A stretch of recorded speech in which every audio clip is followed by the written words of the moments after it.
King and always will be king. Oh, my king is, well, David said, the heavens declare the glory of God, and the firmament showeth his handiwork. That's my king. No means of measure can define his limitless love. That's my king. No far-seeing telescope can bring into visibility the coastline of his soulless supplies. That's my king. No barrier can hinder him from pouring out his blessings. Nobody can keep him from saving me. Nobody can keep him. I don't care what you tell him about me. He knows me. There's no barrier can hinder him from pouring out his blessings. He's enduringly strong. He's entirely sincere. He's eternally steadfast. He's immortally graceful.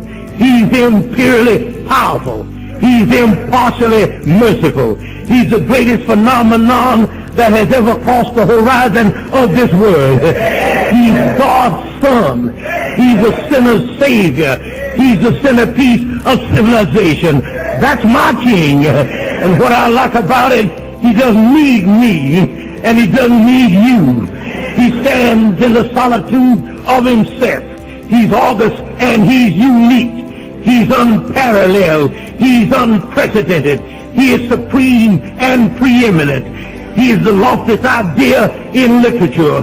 He is the highest personality in philosophy. He is the supreme problem in higher criticism. He's the fundamental doctrine of true theology. He's the cardinal necessity of spiritual religion. He's the miracle of the age. He's the superlative of everything good that you choose to call him. He's in every way able to satisfy every need, your need and mine, and everybody's need simultaneously. He can hear all of us pray at the same time. He supplies strength for the weak. He's available for the tempted and tried. He sympathizes and he saves. He strengthens and sustains. He guards and he guides. He heals the sick. He cleanses the lepers. He forgives sinners. He discharges debtors. He delivers the captives. He defends the feeble. He blesses the young. He serves the unfortunate. He regards the aged. He rewards the diligent. And he beautifies the meek. Now that's my king. Well, do you know him? Do you know him? Hey! Do you know him? That's my king. Well, I ask you, do you know him? He's the key to knowledge. He's the wellspring of wisdom. He's the doorway of deliverance. He's the pathway of peace. He's the roadway of righteousness. He's the highway of holiness. He's the gateway of glory. He's the master of the mighty. He's the captain of the conquerors. He's the head of the heroes. He's the leader of the legislators. He's the overseer of the overcomers. He's the governor of governors. He's the prince of princes. He's the king of kings. And he's the Lord of lords. That's my king. Yeah. Is he yours? What I like about him, his office is manifold. His promise is sure. His life is matchless. His goodness is limitless. His mercy is everlasting. His love never changes. His word is enough. His grace is sufficient. His reign is righteous. His yoke is easy, and his burden is light. I wish I could describe him to you, but he's indescribable. Well, he's indescribable. He's invincible. He's irresistible. Well, the heavens of heavens cannot contain him, let alone a man explain it. You can't get him out of your mind. You can't get him off of your hand. You can't outlive him, and you can't live without him. Hey! You can't outlive him, and you can't live without him. And g'day, Ryan. Welcome to the stream. Good day. And I see So no who's other that reason on your profile than- picture today? That's Cotton Mather. Oh, so you're a Baptist for today, are you? Oh, no, that's congregational, isn't it? No, Cotton Richard and Increase Mather were they I believe they were Presbyterians, but I don't think they were Oh, Baptists. I don't think so. I think Cotton Mather was congregational. Yeah. Cotton, We would disagree on Mather. ecclesiology. He's We would not Puritan. disagree where it matters. So you've got that. Yep, congregationalist. Well, I guess that's not the worst thing to have in the world. I can No. still appreciate him. So long as he's a Christian, that's all that matters. Like biblically. I know, right? Yeah. Just remember now, go guzzle down 20 gallons of beer and don't do anything. And by the way, because Jesus rose again, we can do whatever you want because you're a scumbag.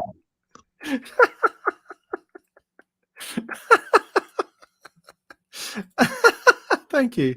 Thanks for that. Oh, and just remember, you serve Satan because you're friends with Smoky Satan, and you hate free grace, so you're unsaved. Well, I'm the new Smoky Saint, don't you know? Well, isn't that funny? Because like I'm I've supposed to be replaced the new Smoky Saint. You know, I'm the new Smoky Saint, and then you're the new Smoky. So I guess this is on like a rotation. I don't know. No, we'll have to duke it out. Which one of us is going to actually wear the mantle? Not that I want the mantle, but you know, if they're Yeah, going to I play don't that want game, it I either. can laugh at them. So ridiculous. Oh, I know. It's like, you know, I don't know how I feel about fighting Australians. You know, I don't know how I feel about We're that. dirty. We fight dirty. I know, right? It must be I those can penal guarantee you I colonies. don't fight fair. If I fight fair, I don't win. Come see us, Mesha. Come down to the bayou, yeah. That's all I have to say to that. Right, so I want to share something. There is a little bit of foul language in this, so trigger warning for those that can't handle a little bit of foul language. But I thought this was so appropriate on Easter. This guy was hopelessly stuck. Watch this. These guys are skiing down the mountain. The first guy disappears. Ignore him. This second guy that's got the camera on, he notices a snowboard sticking out of the snow, out of his peripheral vision behind a tree. He goes past a tree and he manages to see a flash of red. And so he stops and checks and sees a snowboarder's board sticking out of the snow. And that's all that he can see. And the rest of the snowboarder is stuck under the snow in darkness and silence, probably doomed to death unless someone rescues him. Wow, does that remind me of Easter or what? Well, let's watch. Do it.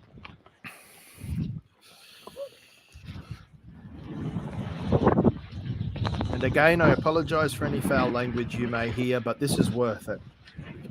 Check out the story. This just happened recently, by the way.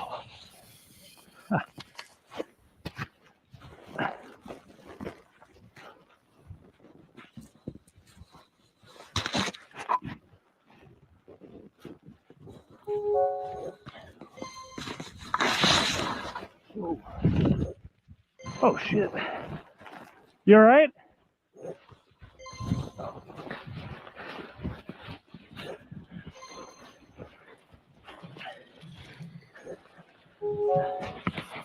Notice the guy doesn't respond. He can't even hear him. And look how difficult it is for this guy to climb back up. It's easy to slide downhill. There's another object lesson in that, but I'll leave that for another day. Indeed. Indeed. Now, watch this. Fuck. Sorry again for the foul language, but this is worth it. Stick with me. This is absolutely worth it.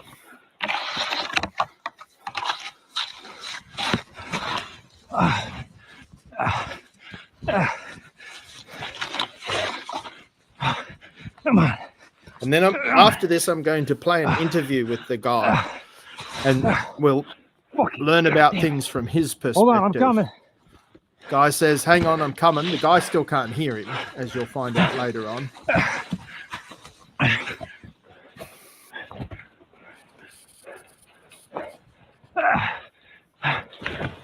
Snow is an excellent insulator, by the way. It is. In fact, it's surprising if he's sufficiently covered. That other guy can last, but you have to be very careful about that.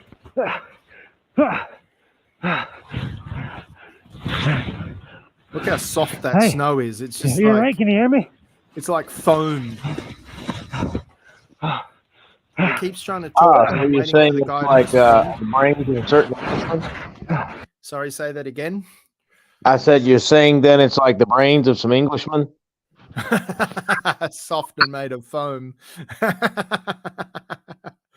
Well, it's what a lot of the world thinks about Americans, but anyway. Unfortunately.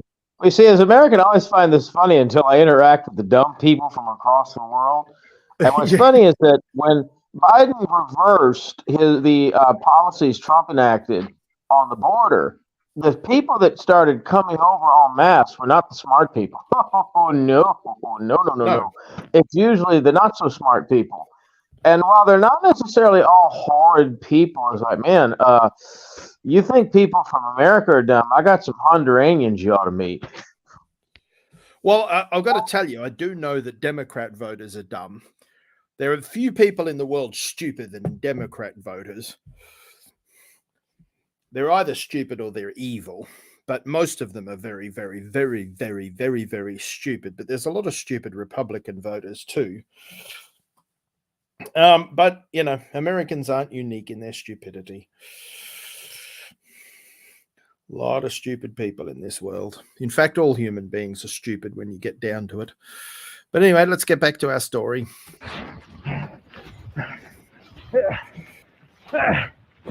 Oh, come on.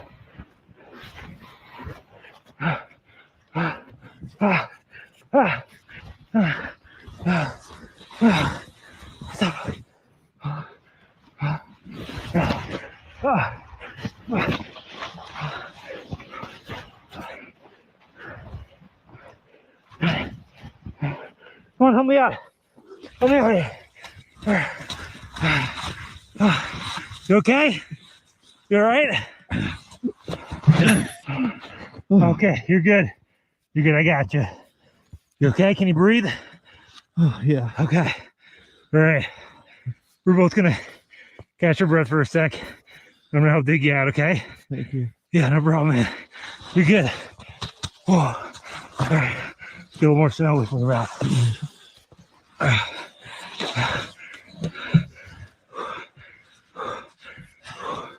Okay. All right. Okay, you all right? I'm good. Okay. I'm gonna back up for a second, get my shovel out, okay? Thank you. You're good, man. You're good. Holy fucking shit. Jesus Christ.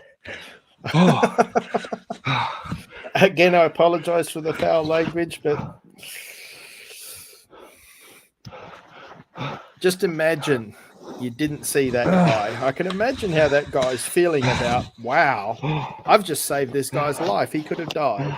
He would have died if someone hadn't rescued him. He couldn't move. He could wiggle his feet. There was no way he was going to save himself. He needed someone to come along. Oh, boy, if you can't see the application to Easter, you're dead.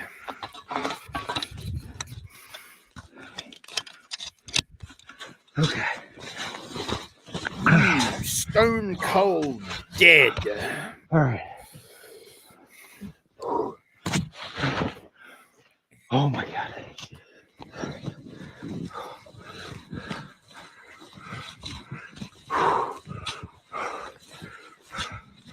All right, how you doing? You good? I'm good. Okay, good. And so I'll get you out there of here in a sec, okay? he turns his camera off shortly. Take your time, man. Yeah, dude. Yeah, you're good, man. Yeah, he decides to turn his camera off. So that's that one. And did I hear a boop? Oh, Ryan, did you drop out? Did you? Sorry about that. I nearly dropped my device. You were saying, though, when I mentioned those Honduranians? I can't I remember. was making a joke. You were joking about stupid American people, and I was replying, you should see the people coming over the American border with Mexico. That's what I was saying. Democrats are the stupidest. Oh, yeah. I was having a definitely conversation with my idiots. boss about that the other day. I said, you realize that it was Lyndon Baines Johnson with his Great Society back in the 60s that created all of this. And frankly, it worked fantastically for what they're trying to do. Yes, yeah, they accomplished what they wanted to accomplish. The niggers, as Lyndon Baines Johnson called them, and anybody who's offended by that, that's his word. Don't blame me. I'm just quoting him. Exactly. that That's all the exactly time. what he said. I'll have these niggers voting Um, Democrat the next 200 years. Lyndon And Baines Johnson. he's accomplished. Well, he might have fallen short of the 200 because Trump's come along, and I think some of them are starting to wake up. And I don't like using that word because it is offensive. Well, neither do I, but it's what Baines Johnson said, That's not right. me. African Americans are waking up, and so So are sure they are. Latinos. Well, the sad thing is, though, they succeeded in a large way, and here's how they did that. Who Created a led? new ghetto, welfare, Right. and a new ghetto, the inner city, where guns are banned, and so the criminals run the hood. Pretty much. But where did Lyndon Baines Johnson and Margaret Sanger succeed? You've got the stream. I've got to go answer the front door. Oh, okay. Well, I'll say briefly, unfortunately, where Margaret Sanger, the mother of Planned Parenthood, and Lyndon Baines Johnson succeeded is according to the U.S. Census data. Unfortunately, the black population in the United States for years was stagnant. It wasn't growing at all. Now, however, it is actually declining, and sadly, this is on the heels of decades and decades of abortion. The leader in abortions were black women.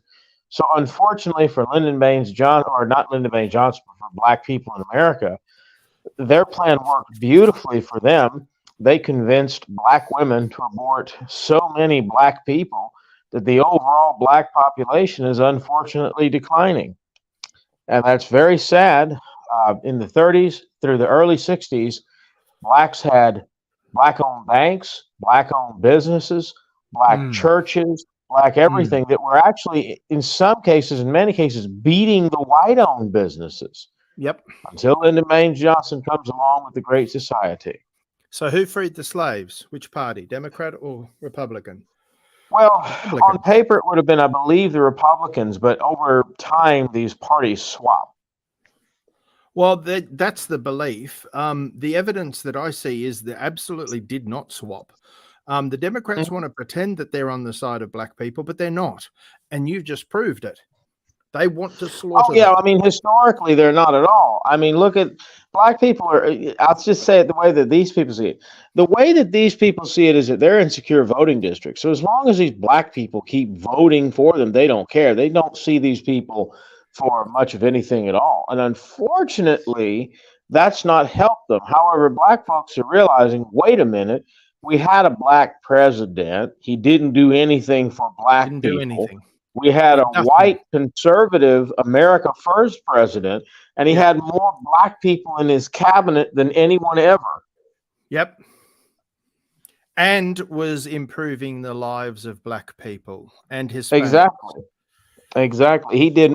Trump single-handedly did more for blacks and Hispanics than virtually any other president. Yep. Than Clinton or Bush or Obama, or the list goes on and on and on. I mean, honestly, I would argue that he probably did more than even Abraham Lincoln, because another little known factoid, Lincoln was not anti-slavery. Lincoln was simply pro-union. If he could preserve the union with slavery, he would have done it. But he did run on a Republican ticket, and the Republican Party was against slavery. True, he was pretty liberal, though. Yeah, he was one of the more liberal ones, but the Republican Party was committed to ending slavery. But see, this is the same thing. The founding fathers did not enforce the abolition of slavery. In fact, many of them had slaves, but they Correct. were committed to heading in that direction. And that's why they built their constitution in that way. And eventually that Right. constitution did accomplish it. Right. And in many ways, it's very similar to the Protestant Reformation.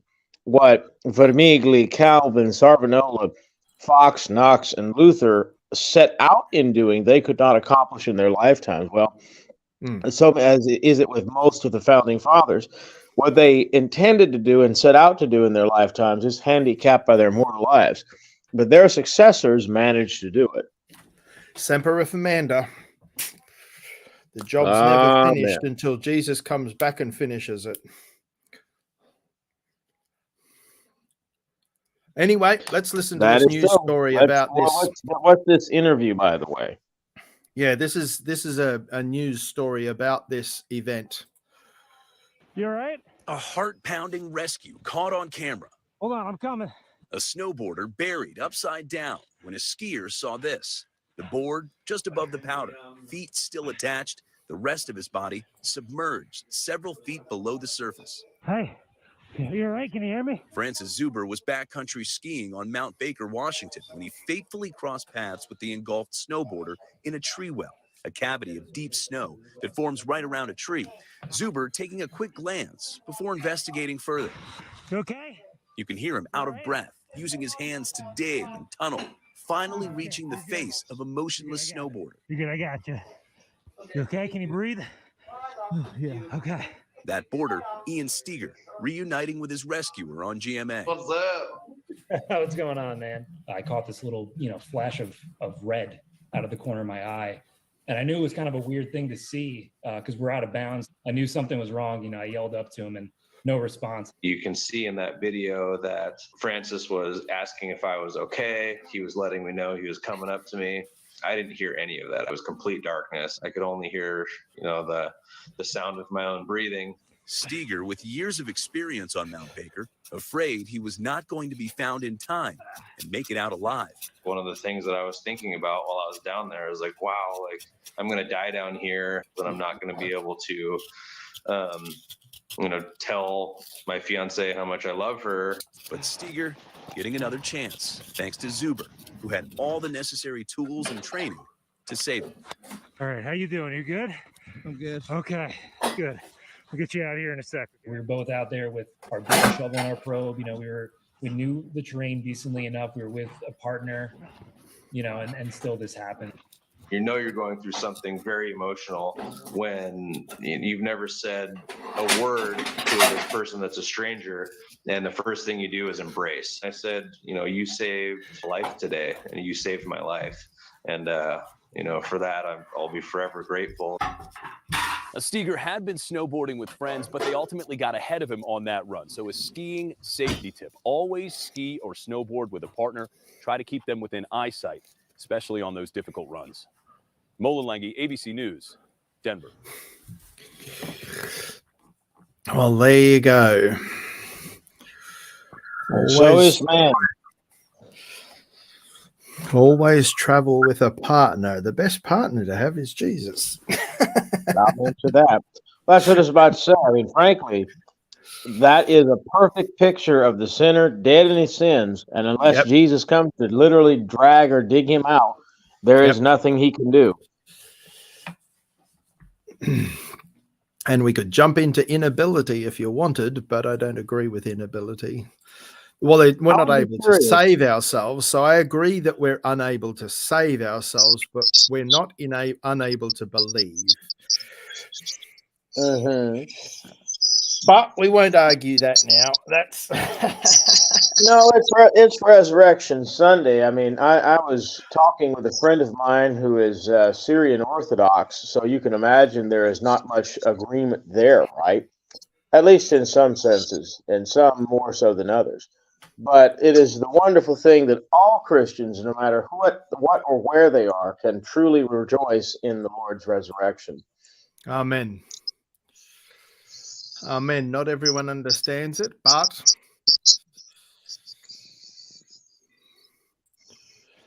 Well, that's it is a unfortunate. wonderful thing. Yes, sir. I was telling Jason Burns when I was on his stream earlier that it's truly amazing how people will reject Christianity and yet just ignore the evidence for Jesus Christ in terms of his resurrection. And mind you, this is not simply the internal evidence within the Bible, but the testimony of his enemies. Oh, I see you got good old Matt Slick on the screen. Yeah. So Kevin was on his channel recently and he said to Matt, is it okay to call people names, to mock and call people names? So let's hear Matt. Yeah, I think he said yes and no, right? Let's hear Matt's answer. Kevin from New York. Hey, Kevin, welcome. You're on the air. Shalom, Matt. Thanks for taking my call. How are you doing? Doing all right, by God's grace. Hanging in there. What do you got, man? Amen. Yeah, so I wanted to ask you a couple questions about mocking and name calling. Okay.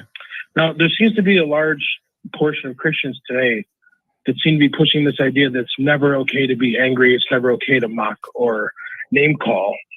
I just want to get your, opinion on this. The first one I'll start with is Elijah. In the book of I think it's 1 Kings 18. He was mocking the prophets of Baal. Mm-hmm. What are your thoughts on this? Like, let's say I was trying to talk with, a Muslim, mm-hmm. and the Muslim dogmatically rejected everything I had to say, and he met me with negative words. Would it be biblical for me to mock his false god and mock him? Yes and no. It has to be done properly. I tried to mock them, but I know what you're talking about. I addressed them truthfully. Now, Jesus in Matthew 7:4 says, "You hypocrite, you first take the log out of your own eye." He called people blind guides in Matthew 23. You foolish and blind men. Right. He said, "You serpents, you brood of vipers," Matthew 23:33. So, and I got a whole article on this. Did Jesus ever say anything mean to anyone? And I've got a whole bunch of quotes from him. So, yeah. But we are then, on the other hand, we're told to be polite as possible. So before the show today, I was in an atheist room, and I got to the point where, I said, "You guys work hard at denying God. You work hard at this in your own unrighteousness. You're denying the truth, and you're bringing judgment on yourself." I didn't say those exact words, but this is what I will say sometimes because they're doing that. And I'll sometimes say, "You are of the servant. You're the servant of the devil," and I'm informing you. So what I'll do sometimes and instruct them, and with a Muslim sometimes I'll say, I will do this. I will say, you bring shame upon your prophet and your God. And I'll do that. They don't like that. That's very insulting. I was taught by an ex-Muslim, not an ex-Muslim, but a guy who knows everything about Islam. He speaks Arabic, and he's been raised over there. He knows. And people don't understand that the insults that Jesus gave were extremely insulting to Jewish people, especially the Jewish leadership. Calling them serpents. Incredibly. I mean, when Jesus eulogizes the Pharisees and the lawyers, it's so funny to read it in Matthew 23 or Mark 11, or Luke 11, I mean to say, because he says to the Pharisees, the lawyers become upset. They say, "What you're saying describes the lawyers," and then Jesus turns his attention to the lawyers, excoriating them even worse. Yep. Extremely insulting. Paul in Philippians 3, verse 2. Beware of the dogs. It was an incredible insult to call a Jew a dog. And that's who he's referring to. Of course, to call a Jew a dog is to call a Jew a Gentile. Yeah. In John, unclean. It right, means unclean and demonic. Exactly. When John, the love apostle, as some people call him, addressed certain people, as you're aware, in chapters 2 through 4 of his first epistle and in his second epistle, he literally calls them antichrists. Yeah. That's not very kind. Not by a worldly definition of kind. You also have 2 Peter and the 2 Peter chapter 3 and the whole of Jude. Of course, this seems kind of poetic to us in the 21st century, but if you understood that in a first century context, It's an accurate description of these people. And mind you, the apostles spared no quarter in describing these people as basically less than mud. Yeah. Disgusting, he was calling them. But we've translated And other into things. the words that are used in the Bible, especially in the King James, they've been softened a lot in our language, and modern translations don't give the full impact of those words in modern English. They try to soften it. Oh, we don't want to offend anyone. Oh, let's be quiet and kind, but it's a worldly definition of love and kindness. It's not biblical. That doesn't mean we should go out of our way to be nasty, of course. No. See, this is what I was saying in that comment to you the other day. When you talk about a hooded hate preacher, Smokey, he was going out of his way to be horrible because it was clicks. That's all he was after. He got the click-through conversion rate he wanted by being absolutely mean and horrible to people. He said terrible things about all kinds of people. You and Kevin definitely come to mind. But that is very different than, for example, the Lord saying, "You are white-walled sepulchres." Yeah. Very different. Because one, it's based on truth. Two, it's not to hurt the person, it's to help them. And to warn others, it's to help other people as well. Whereas Smokey wasn't wanting to help anyone. All he cared about was himself. Absolutely. Now, the truth, telling the truth will hurt the person, but that's not our goal. Of course. No, I had a conversation with a certain atheist earlier today when we were talking on Jason's stream I aforementioned about the resurrection, both the facts of the resurrection and the attestation to the resurrection, which again is greater than almost any other source in the ancient world, if not all of them. And of course, when I tell this person that he is suffering from extreme cognitive dissonance and intellectual dishonesty not to acknowledge what is before him, he then makes it about straw man arguments. He makes it about you're attacking me. This is just a circle jerk, whatever. But it's astonishing because it was clearly an attempt not to have to deal with what we were saying. Yes. Yeah, they just make those accusations and you go, well, in what way are we doing that? Blah, blah, blah, blah, blah, blah. No, seriously. In what way are we doing it? No, can you please explain how we're doing? No, nothing. Here's what they do, Graham. He said to me, Luke's gospel and the author of Acts is not a primary source. He's asking for a primary source. I said to him, well, you just referenced Luke. Luke is a primary source. And I said to him then, if you actually read the academics who understand the Gospels, I'm not talking about Christian academics either, I'm talking about the secular ones, who examine the New Testament as a document, they all comment how accurate it is.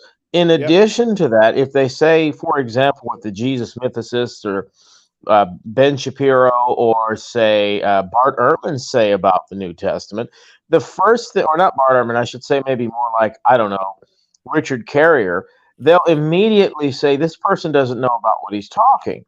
Well, this atheist guy I was speaking with got all offended. He's like, he could barely believe I told him that. So it's amazing because they've proved the Bible true, that they are perishing and the gospel is therefore foolishness to them every time we tell them this. Yep. They prove exactly what the Bible says about them. And they're not interested in the evidence. We were looking earlier at Gary Habermas and the evidence for the New Testament and the resurrection. And he says scholarship That's exactly what I was unanimously, referencing. scholarship unanimously agrees to things that these skeptics who know nothing about the scholarship, it doesn't matter whether they're Christians or not, the Christian historians and scholars, manuscript evidence, all of those people, they agree to things that the internet atheists know nothing about. And they agree to things that make Christianity far more credible than any of these internet atheists will admit. Oh, of course. I mean, Habermas will say it. The talk of his from Biola University is still online. We have attestation within 200 years from the death of our Messiah. And to find that is astonishing. You go to Livy or Plutarch or Pluto, or not Pluto, I'm forgetting the writer, but you go to these writers, and there's barely any attestation for them all. If it exists, it's centuries down the line. Yeah. Well, that was the one we were watching. We didn't get finished, and I'm planning to finish it on this stream. We're going to go back to that. We got about 45 minutes into it. And he said, I honestly plan on whipping out old Clip Champ and clipping some of that to put out there on my channel, just because people need to realize, look, we're not talking about an ancient mythological book. So I don't care what's his name, Josh. He used to be on what's his face's channel. Trying to think. They called him Trash Clown Santa. Okay. He was an atheist. Skylar Fiction, that's it. No, Josh Bowen, that's the thing. I don't care what Josh Bowen says. He ought to know better. He's a troll. Yeah, He's one of the most ultimate trolls I have ever encountered. He has zero interest in any serious conversation. It's just all a joke. Well, yeah, it's all a joke, and he figured out anti-religion has a lot of click-through conversions, and that's all it's about. So Tom says, hello, my gay friends. He must be talking about you, Ryan, because that's not me. I see that Tom still has the maturity of piss in a boot. Yeah. He has a very crude sense of humor at times, that's for sure. Yeah, I'm not even going to bother engaging with him. So should I say this for Tom? Let me see if I can bring it up here. Give me a second. Have you seen this clip? Tom actually did this for me, but do you think this applies to Tom as well? He's a soy boy. Yeah, I saw that clip. Howard, he's fairy floss. What do you call it in America? Cotton candy or something? You had, I have to admit, Graham, you had the poor cashier at Panera Bread so confused because I was with one of my pastors. We were sitting down to talk, right? And I'm trying to think of a certain menu item because they don't call it an M&M cookie. It only gets sued by Hershey, right? So they call it like a candy cookie. Well, the first place to which my mind went was a candy floss cookie because of this stupid clip of yours. And I just laughed. Like, this poor girl's looking at, what the heck are you talking about? We don't have a candy floss cookie. Candy floss. Now, I mean, insofar as does this apply to Tom? I mean, to some extent, yeah, man, you've pretty much ruined your credibility. No one else did that but you. You do some really dumb things, Praise, I've got to say. Oh, dear. Anyway, back to is it okay to mock and call people names? Yes, it is, but you got to do it the right way. So if you say this to them, it really irks them. So you can do various things, but I'm with you. What do you do? Yeah. Right, because there's times biblical authors, like such as Paul, when addressing the Galatians, he called them foolish. Yep. Jesus called people fools, which is the Greek word morath or more or moras, depending on the usage. It would translate, modern English would be moron. Right. So we have biblical authors calling people moron. Yeah, more, if I remember correctly, in Matthew 23. It literally is from where we derive our word moron. And Jesus said his own apostles were morons. Yeah, he called his apostles morons. So is it wrong to call our brother a fool? Well, it depends. What do you mean by fool? It depends in that's to where I've come down to it. It depends in the context of what you mean. Because there was different words for fool. So if you're calling them a fool as in the sense of fool, because this is the problem with our King James and with our English Bibles, we've got all of these words in Hebrew and Greek that are translated as fool, but they're different words. So there were words for fool that meant that the person was unsaved. And there were words for fool that meant the person was immature. They were not thinking correctly, but it didn't necessarily mean that they were unsaved. My understanding of Matthew 5:22 that people keep wanting to throw at me, you can't call anyone a fool. But it doesn't say you can't call anyone a fool. It says you can't no, call your it brother. doesn't say that at all. It says don't call your brother a fool. So that's the first thing. They've got to be my brother. Secondly, what do you mean by fool there in that verse? Because if that's true, that you're not allowed to call anyone a fool or even call your brother a fool, then Jesus calls people fools, so Jesus is going to hell. And that's the interpretation of that verse that idiots out there have. Fools who don't understand anything and don't want to understand anything. Well, here's another fun one. In the King James Version, Peter says in his epistles that no scripture is of any private interpretation. That's actually not the most literal translation. The most literal translation is the idiotic interpretation.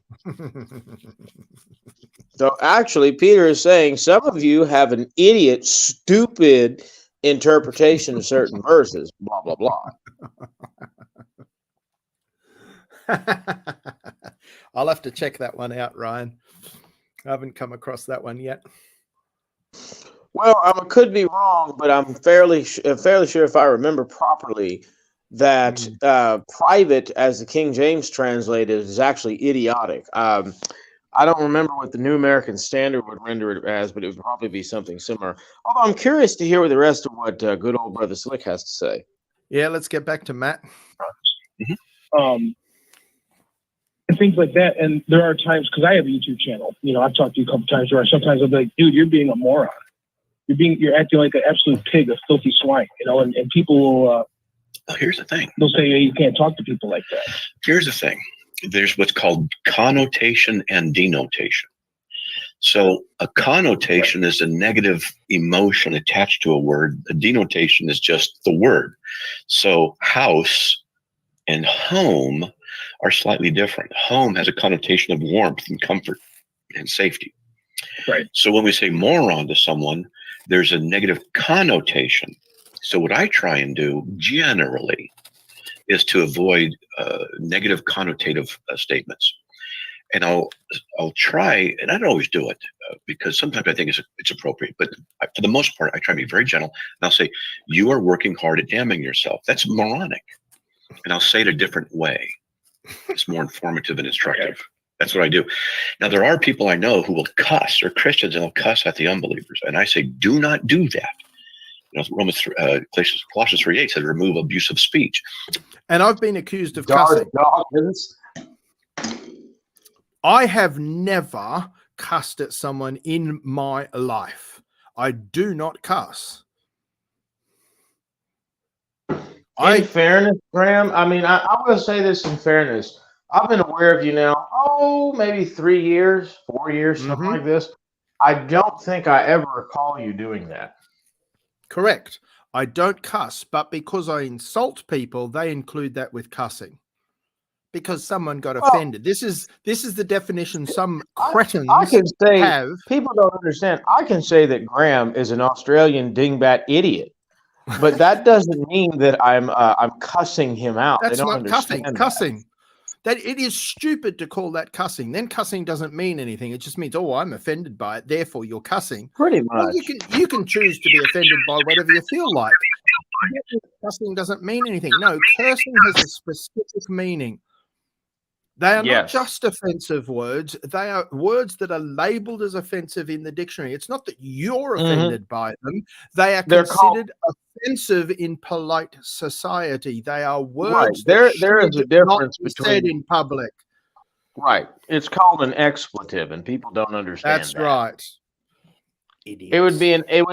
If I were to walk up to a black guy, and especially where I'm from, and start calling him certain racial epithets, they would generally be considered, and a few others. There's a few unique ones in the South. But if I start calling him that, obviously, that would be wrong. That would probably hinder my witness. Now, if I know this guy really well, and he says, fine, go ahead and do it, that's a different context.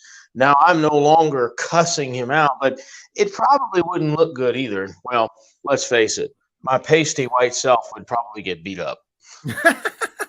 And Graham, I'm curious about this comment from old Crazy Boy. He says about me being irrelevant. Well, I'm not trying to be relevant, Tom, but you'll sell out to virtually anybody just for some relevancy. You sold out to Ken Hovind and SFT. You just got done a few days before that telling me you can't stand Ken Hovind. So I don't get that, man. That's like walking up to me and saying, your mama is fat. Ryan, let's not do that today. Some other time. Fair enough. And Fair enough. Probably won't be on my channel. That's not what we're going to be doing here. Well, then fair enough. Fair enough. I do consider praise my friend, but I'm not going to, and I'm not saying that because I'm choosing between praise and you. I want both. No, I get it, dude. I get it. I get frustrated with certain people, and I tend to become rather passionate sometimes. So I understand. Yep. Let's get back to Matt. Is it okay? Is it okay to mock and insult people? Yeah, it is. But he's making some great points. I gotta give it to him. I'm going to put limits on that on my channel. I'm allowed to, not anybody else. No. You can accomplish the same thing by simply describing them and describing the issue. You can do it calmly. You can do it intelligently, and that's what I recommend to people to do.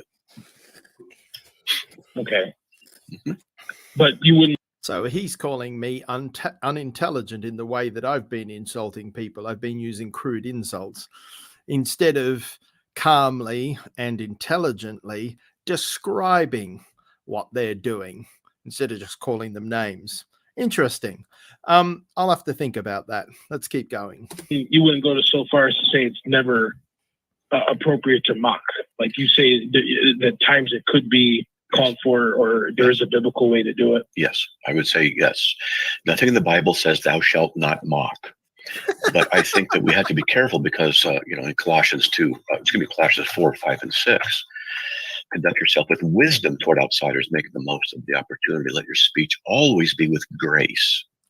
So, okay, when I talk to atheists, I try and be gracious to them. And I have a lot of atheists now who are telling me that I'm very polite with them, and I'll listen to them. And if I say, I think it's a good point, it's something I need to study, I'll do that. And I'm not going to say, look, you idiot. I'm not going to do that unless I really lose my temper, which is very infrequent. I'm human, okay? Sometimes you just get ganged up on it and things happen. Or if they're being trolls and they're not interested in listening, like Skylar Fiction. Skylar Fiction's a perfect example of someone who actually is an idiot. I don't think there's a problem calling Skylar Fiction an idiot because he is an idiot. Normally, I try to tell people, much like Dr. Wood did on his channel the other day, if you're going to use Psalm 14 or Psalm 53 against the atheist, you had better understand that it's not contextually talking about atheism. But that doesn't mean that there aren't certain atheists who do actually fit that description. And in my opinion, Mr. Skylar Fiction is definitely one of them. Yeah. He's just a flat-out troll. He's a clown. There's nothing serious about him at all. Well, no, I mean, you talk about candy floss. He's just one big blob of candy floss.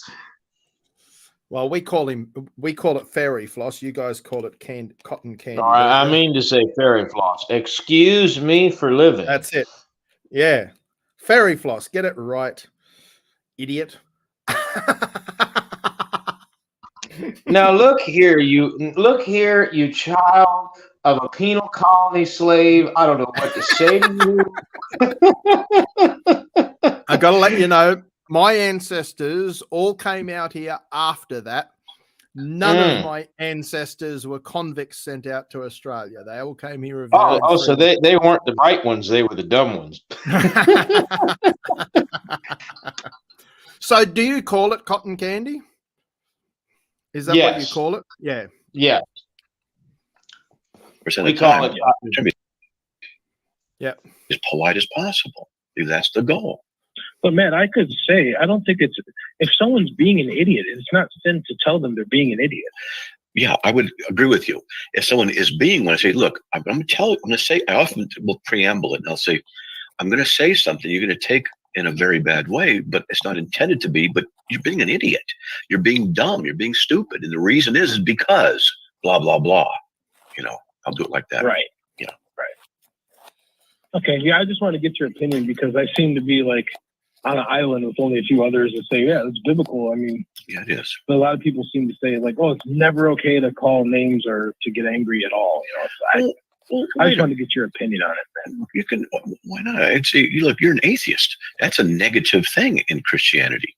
In Psalm 14, when the fool has said in his heart, there is no God. You're an atheist. Well, that's a bad thing. You have your father, the devil. And I'll say that to people, but I'll say it later after they have shown their true colors and their negativity and their antichrist behavior. Always. I never start with it. Never start there. I always wait until they prove it. I don't assume it. Same. I had a situation happen. Funny thing, right? It's coming up on the end of the school year here. So the children, mainly teenagers, are starting to flood my gym again. And oh Lord, I try to be patient with these kids because I used to be, just like them and didn't know what I was doing. Well, one of them was sitting there doing a certain chest exercise, and I kept on trying to tell him, you're going to fall on your face if you don't change your stance because that's not how you do that. Do this or do this. And he didn't listen. So I really had to mind my own business because I thought if I call this kid what I'm really thinking, look here, you little idiot twerp, stop doing that, then he's going to get upset, and then they're going to go cry, and management's going to say, what the heck, and I got to deal with all kinds of problems. Were they still being idiots? Of course.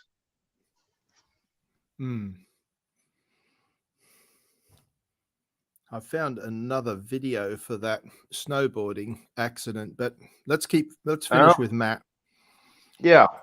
Then I'm going to nail him. You're an antichrist. You're your father, the devil. You're going to die with him. And I'll say that. Right. As a last resort kind of a thing, for information. Okay? All right, buddy. There's the music. Yeah, appreciate that, Matt. Keep up the good work. Happy Good Friday to you, and happy Easter. God bless. You too, man. God bless. Oh, thanks for that, Kevin. Excellent. Yeah, that was actually really helpful. Honestly, when I came out of the fundamentalist movement, there was quite a bit of very legalistic ideas on speech, which almost came down to kind of like a governed speech, almost a pastor's version of a nanny, whatever. You can say this, you can't say that, or it's a hate crime. So that's a very balanced and biblical view. I'm always blessed by Brother Slick. Kevin, talk to me later. So let's go back to this video. I don't know who this guy is, 420 Atheist. Is that William Freeman?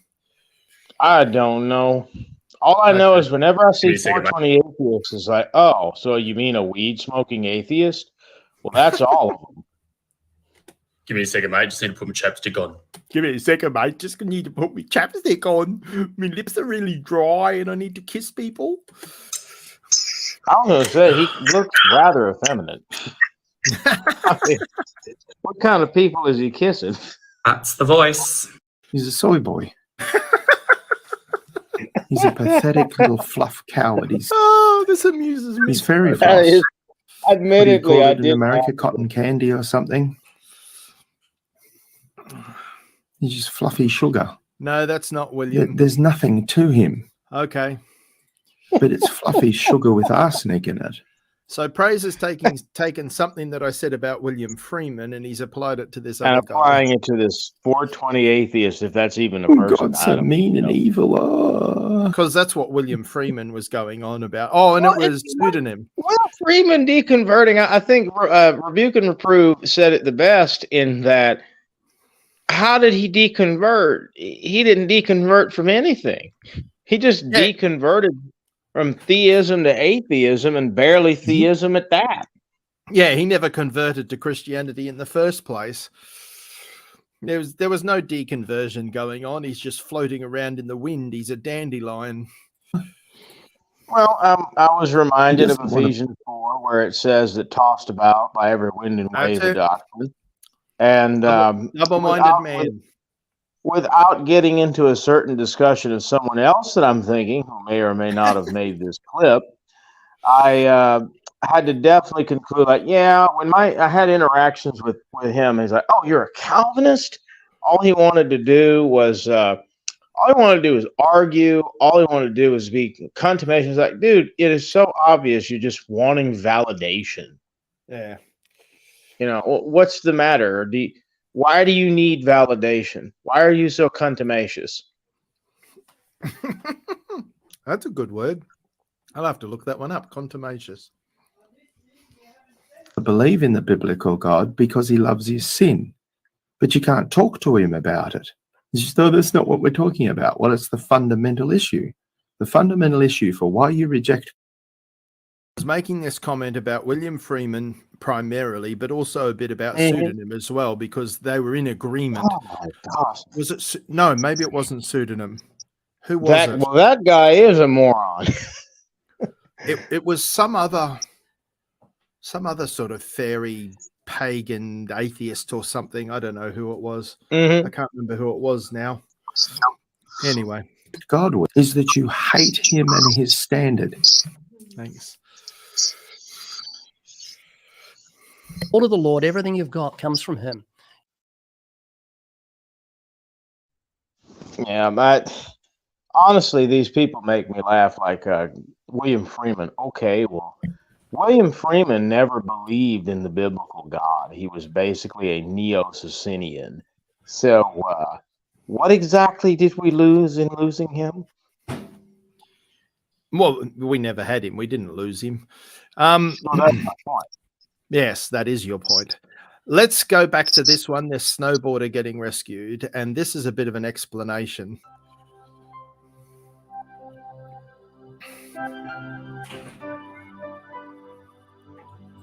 So it's explaining how someone can sink in like this snowboarder did. They're going to show us a bit of that shortly. But what happens under trees when snow falls is that there's hollow under the tree oftentimes. And the snow will pack around the tree, but there'll be this hollow under the tree and you can fall into the hollow and get trapped and you can't get out because there's not enough space to fall in fully. You push in some snow with you and you get stuck in there in a snow tunnel, really, that's quite small when you fall in. So be careful out there, snowboarders and skiers. Always make sure you take a friend. Die together, die in pair. No. I mean, yeah. So hopefully you don't both. And of course, often the person will go in head first, which makes it even more impossible for them to get out.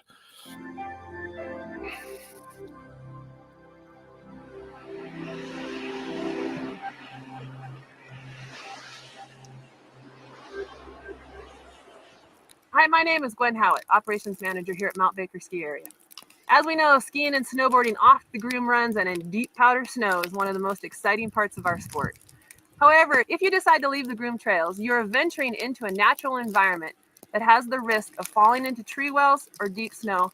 And because we live in a world cursed by sin. This is not the perfect world that God created originally. Oh, no, it's not. Oh, Fortunately, no, it's not. these types of tree well or deep snow accidents are very preventable. This personal safety information is meant to help all skiers and snowboarders better understand the risks as well as how to prevent deep snow and tree well accidents. If you have further questions, please feel free to contact your... I've never lived in the snow. It's fascinating to me to hear that crackle, crackle, crackle, crackle, crackle, crackle, crackle, crackle, crackle. It sounds like a fire of the snow falling. Well, same. I mean, in the southern part of my state, we do not receive snow. It does snow in the northern part of the state, so we really don't get that. Excuse me. Sorry. In the scarce occasion, we do receive snow. Literally, the entire southern portion of the state shuts down. It's kind of hilarious. Yeah, what I was saying in the chat is that if it's the dude saved us, unfortunately, Bill has been cloning his accounts prodigiously. So he's got all these accounts that sound like the dude saved us, and they're not actually the dude. It's just Bill trying to stir up trouble. I suspect that it's Paul Tomlinson that's being referred to. Well, I didn't realize you meant Paul Tomlinson. I don't know if I know that guy. I suspect so. There's been a little bit of backwards and forwards between me and Paul. Paul. Wait a minute. Paul, do you mean Paul that's been on CJ's channel? Well, he's been a few different places. He does have another name. He started calling himself the Gospel According to Jesus Christ or something as well. Oh, that seems kind of peculiar to call yourself for a username. Well, that's because that's what he preaches. Well, right, but it gives the implication of like, yeah, I am the gospel of Jesus Christ. Like, wait, don't do that. Yeah, I can see that, but let me just check and see if I can unblock Paul. I'll see if I can find him. Hopefully I'll remember what he calls himself now. I can't remember. But no, now that I think about it, no, I know the Paul Tomlinson you're talking about. I've never had a problem with him, but I don't know what your problem is with him. Yeah. Well, I say I never had a problem. We've got into arguments about the Bible, but he's never caused me any issues as so far as I'm aware. I'll say it that way. Yeah. Yeah, I'm a little bit different. Well, I won't ask here. Well, find something else to talk about for a while I try and find him. Well, nonetheless, how's your Easter been so far, Ryan? Well, actually, it's not quite Easter just yet. We are What'd you do on Good Friday? I went to work, if you must know. Well, I call the whole thing Easter. Easter isn't just Sunday. From Palm Sunday, as far as I'm concerned, we should call the whole thing Easter. Well, I see your point, and I would largely agree with that. I think in the ancient church, there was a tradition of doing something similar to that. As far as Friday, though, man, I had to work. We were busy with things, and I was needed. So I was a dutiful servant in going to do that and talking with the boss about various things, including and very often theology. It's rather refreshing. And how's your Saturday been? So far, it's just been a quiet, lazy Saturday. I probably should have done a little bit more, but there's not a time to be. Sorry, I mischaracterized him. He calls himself proclaimer of the gospel of Jesus. Oh, yeah. That's definitely Paul. That's much more acceptable than what you were attacking. Yeah, no. You're right. I know exactly what you're talking about now. I hadn't talked to him in a while, but yeah, nice enough guy so far as I'm aware. There you go, Paul. You're unblocked. Oh, here it is. I had this comment someone put up recently that I didn't respond to on my video, The Lunacy of Work Salvationists, EGSDA, which was about 3 days ago. A guy calling himself Satan said, "Nice to see you have Ryan the admitted pedo hanging with you. Great stuff, Graham." Oh, that is Bill Cuthbert's sock account. Oh, yes. So Bill calls himself Satan. Well, of course he does. Well, yeah, of course. Of course he calls himself Satan. So let's call that harassment and bullying of someone else. Report. And user on my channel. Okay. I love what you said about him the other day because it was so pertinent. They're so ludicrous. I mean, you don't know them. I spent probably a good 5 years or more with those guys, and now that I've had a good 2-3 years away from it, like, wow, why did I ever talk to these people? Thanks, Kevin. Kevin told me 3 minutes ago. Well, he's unblocked now. Hopefully it's fixed. Hopefully so. But I still want to talk to you, Kevin. Hyper free grace is false and trash. Indeed. Hyper fake grace. It's not. I hate calling it free grace. It's not. You know, honestly, I haven't told a lot of people this, but I'm getting around to it and starting a bunch of articles that I was going to put on a blog. And one of the topics I did want to blog about is that Are you aware of the Wiccan law of the reed? No. The Wiccan law of the reed, although not universally accepted within witchcraft, is kind of like a governing principle. It's a long poem, but the poem concludes by saying, "These 8 words of the reed fulfill, and what ye will do if ye harm none." Another version of that exists in "Do What You Will." And it's been around for quite some time, right? Or So do when I look, do no harm. right, that's the Wiccan version, or as I like Mm-hmm. to jokingly call it, the wicked version. That's it. But what I realized is that these are the people like Jack Smack and so on who will say you can be a practicing witch and still be somehow a Christian. Well, I find this amazing because one of my dear friends, I had the pleasure of evangelizing and seeing her come out of black witchcraft. And when she came out of that, her disposition toward it completely changed. Yeah. Instead of loving witchcraft and all that came with it, she completely had nothing to do with it. And the first words out of her mouth was that this was an affront against the Lord. Yes, that's correct. Yep. And what's very interesting is that I can't help but notice the similarity between what these free gracers are saying and the Wiccan law of the reed, because effectively, I can do whatever I want as a free gracer, and it doesn't matter. It has no effect on me at all.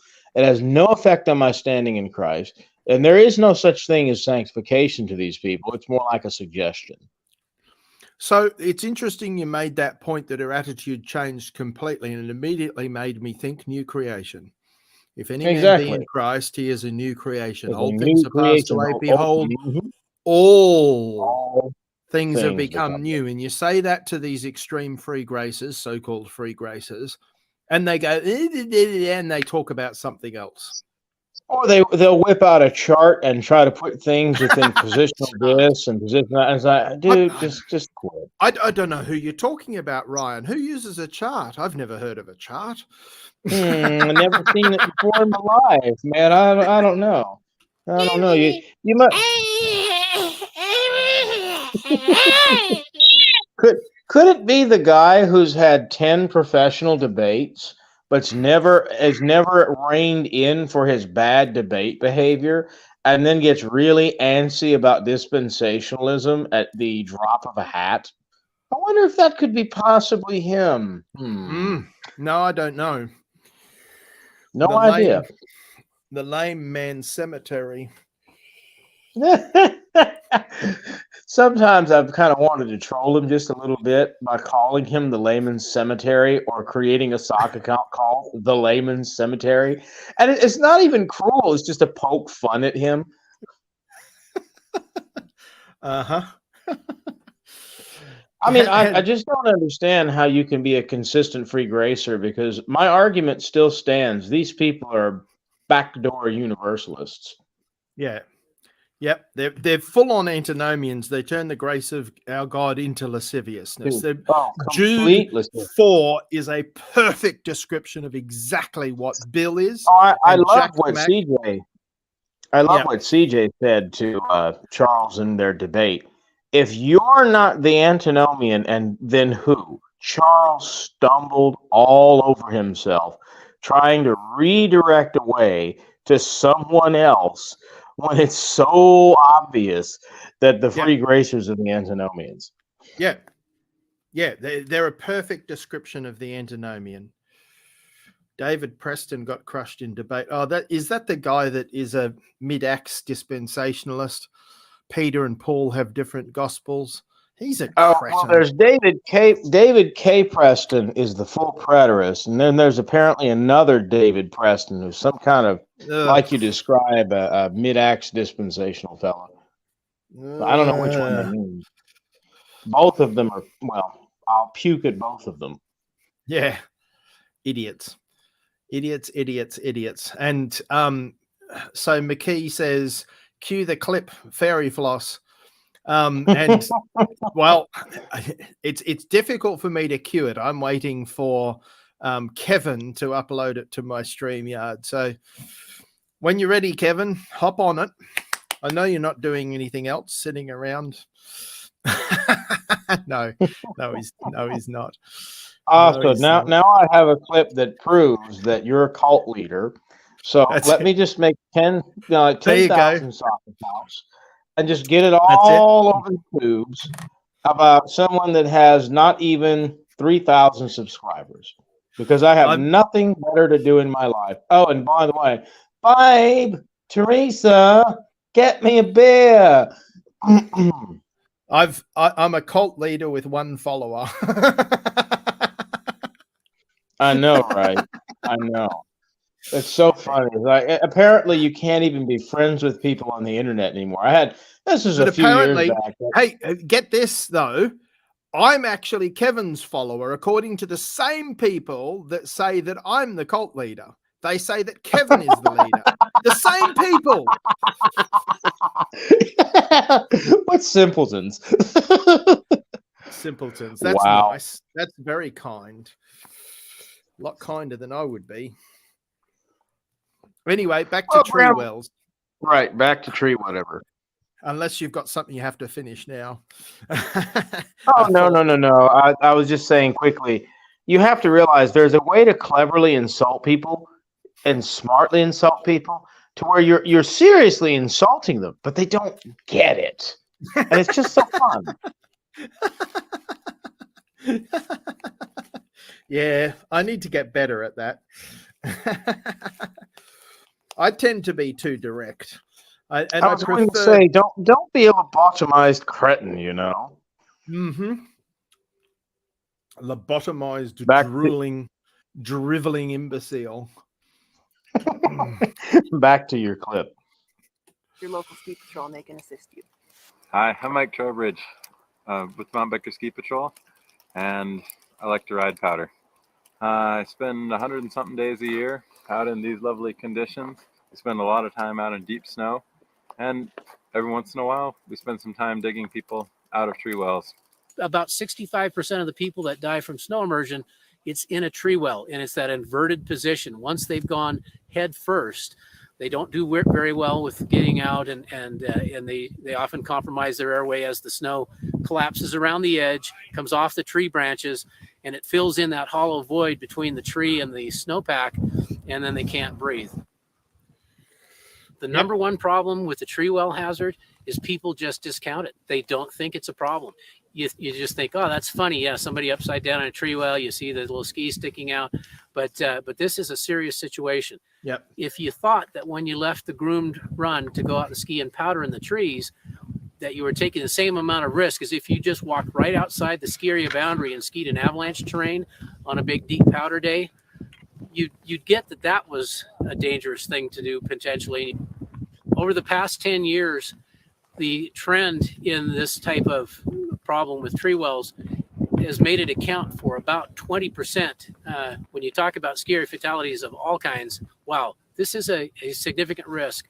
The statistical risk is exactly the same for dying outside of bounds in an avalanche. And so this is the kind of thing that you have to know when you make that decision to leave that groom run. Even though you're inside the ski area boundary, you are taking on a big chunk of risk. This year, we've had over 850 inches of snow at Mount Baker and many great powder days. And fortunately, I think this information is getting out to people and it's really helping. It's making a difference. So it's important. It's worth paying attention to. And the last little bit that I'm going to say is, if you're riding with your partner on a deep powder day, it does no good to be waiting for them in the lift line. You got to be standing there ready to help them out. Yep. Hey, my original intent for this video was to show you team building required in avalanche rescue. There's lots of hazards out here in the backcountry, and one of the big hazards are tree wells. And what you're about to see is a rescue that we had to conduct for one of our own teammates. It's pretty dramatic. Enjoy. Let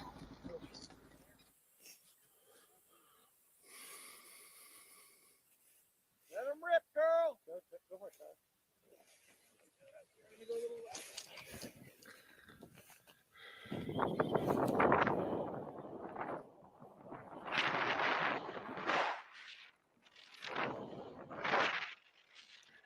Nope, they vanished.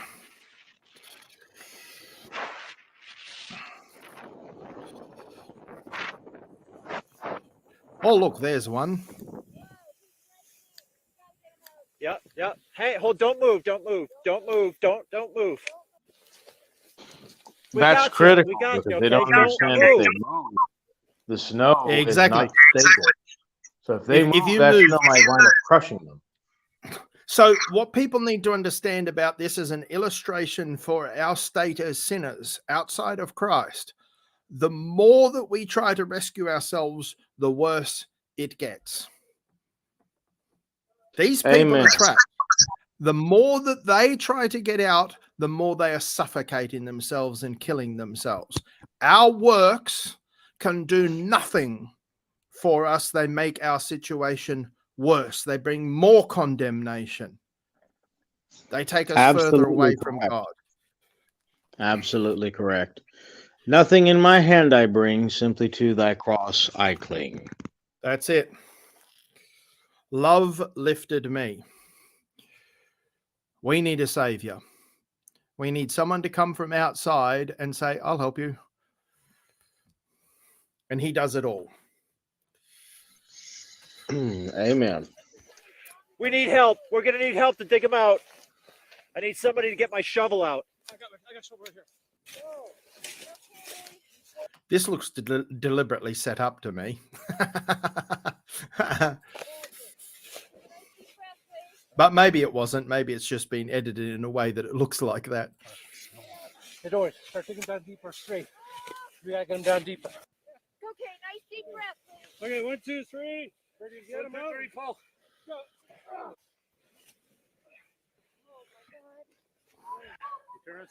Yep. Roll this. All right, so as you can see, there's lots of hazards out here in the backcountry. We were preparing and training for avalanche, but we wound up doing a tree well rescue. I want you to know that Lee survived that fine thanks to the help of his team, and he skied like an animal for the rest of the week. But you never know what's out here, just like in business, what the obstacles are, what the challenges will be. I want to ask you, is your team prepared? Do they have the communication skills, the leadership, the willingness to take initiative to produce a successful result? This is a leadership training. So they're using this as an analogy for leadership training, teamwork. Well, it's a great analogy, really. It is. It is. It works for that as well. In the analogy of the gospel, I find it perfect because, of course, that poor sinner is stuck in the snow. He can't do anything. If he moves, he could kill himself, but That's he right. can't get out either. And then that is where he needs, again, the patrolman to come to get him out. And it's a perfect vehicle or a perfect innuendo for the Holy Spirit. G'day, Paul. And I like that McKee keeps saying for Narnia. Yes, for Narnia. Sometimes I think that the people on YouTube must think that the YouTubes is a real life Narnia. Well, in a sense, it is. It's as close to Narnia as I'll get. Anyway, Buddy, like I always say, make your life a magical adventure. although I will say that the real Narnia is heaven.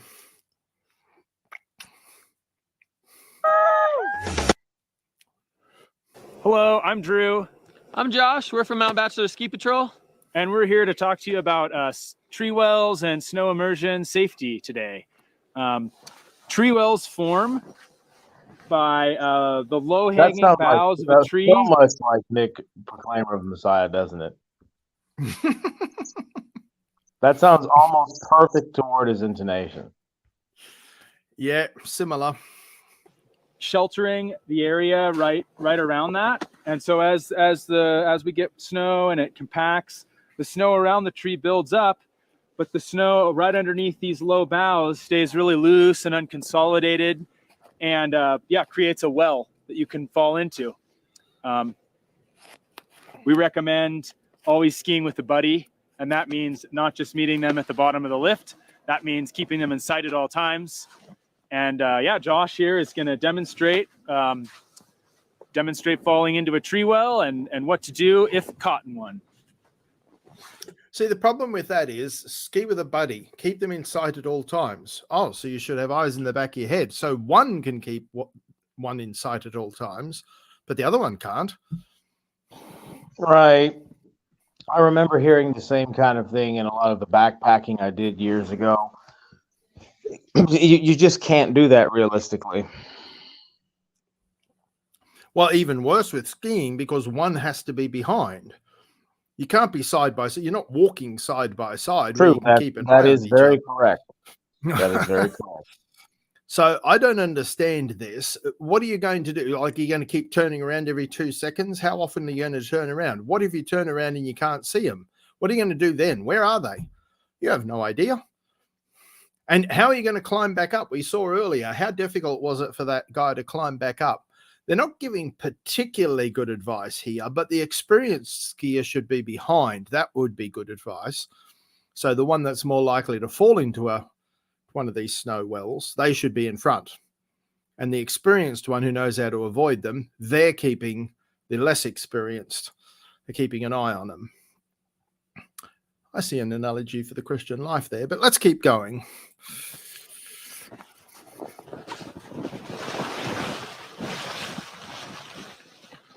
That's not how you'd fall in. Your skis wouldn't let you fall in that way. Your skis would get stuck on top. You'd flip over and go in head first. So whether it be feet first or head first, you're always going to want to make sure you grab onto some branches to keep yourself up above the snow if possible. If you do get buried in the snow, first rule is you want to stay calm. You don't want to flail. That's how you get going deeper and deeper down in here. You want to create what a good analogy. sort of a little. That's a good point. That's a very good analogy. What you will see time and time again is that the sinner will start flailing in his sin. He knows this is not working, but he just digs deeper and deeper and deeper into that sin. And by the time he's done, he's in a worse condition than before he started digging. Yep. Yep. The more you trust yourself, the worse you make it for yourself. Space for your airway. Dig any extra out if possible. And you want to stay as calm as you can until your buddy comes and gets you. So that's a good idea. The most important thing in this is to make sure you can keep breathing. The most important thing is not to get yourself out. Now, we're starting to stray away from this being an analogy of the sinner needing to be rescued, but let's just stick with what this tree wells thing is all about. You're not going to get yourself out. Protect your airway. Protect your air source. Remain calm. Now, I don't go skiing. I probably never will, never go snowboarding. But I want my channel. This is one of the things I want my channel to be about. Informative. We learn things. And those of you that do live in snow country or like skiing or snowboarding or whatever, I hope you're taking notice here. This is important. If you've got friends that do this, make sure they know about it. In addition to skiing with a buddy, Mount Bachelor Patrol recommends. Excellent idea. Have a tracker. Excellent idea. Carrying a shovel, beacon, and a probe, especially on storm days, ski in the West Bowls. And we have a beacon park at the bottom of Red Chair that is open to the public. And yeah, thanks a lot, everyone. Stay safe out there, and let's have a good rest of the season.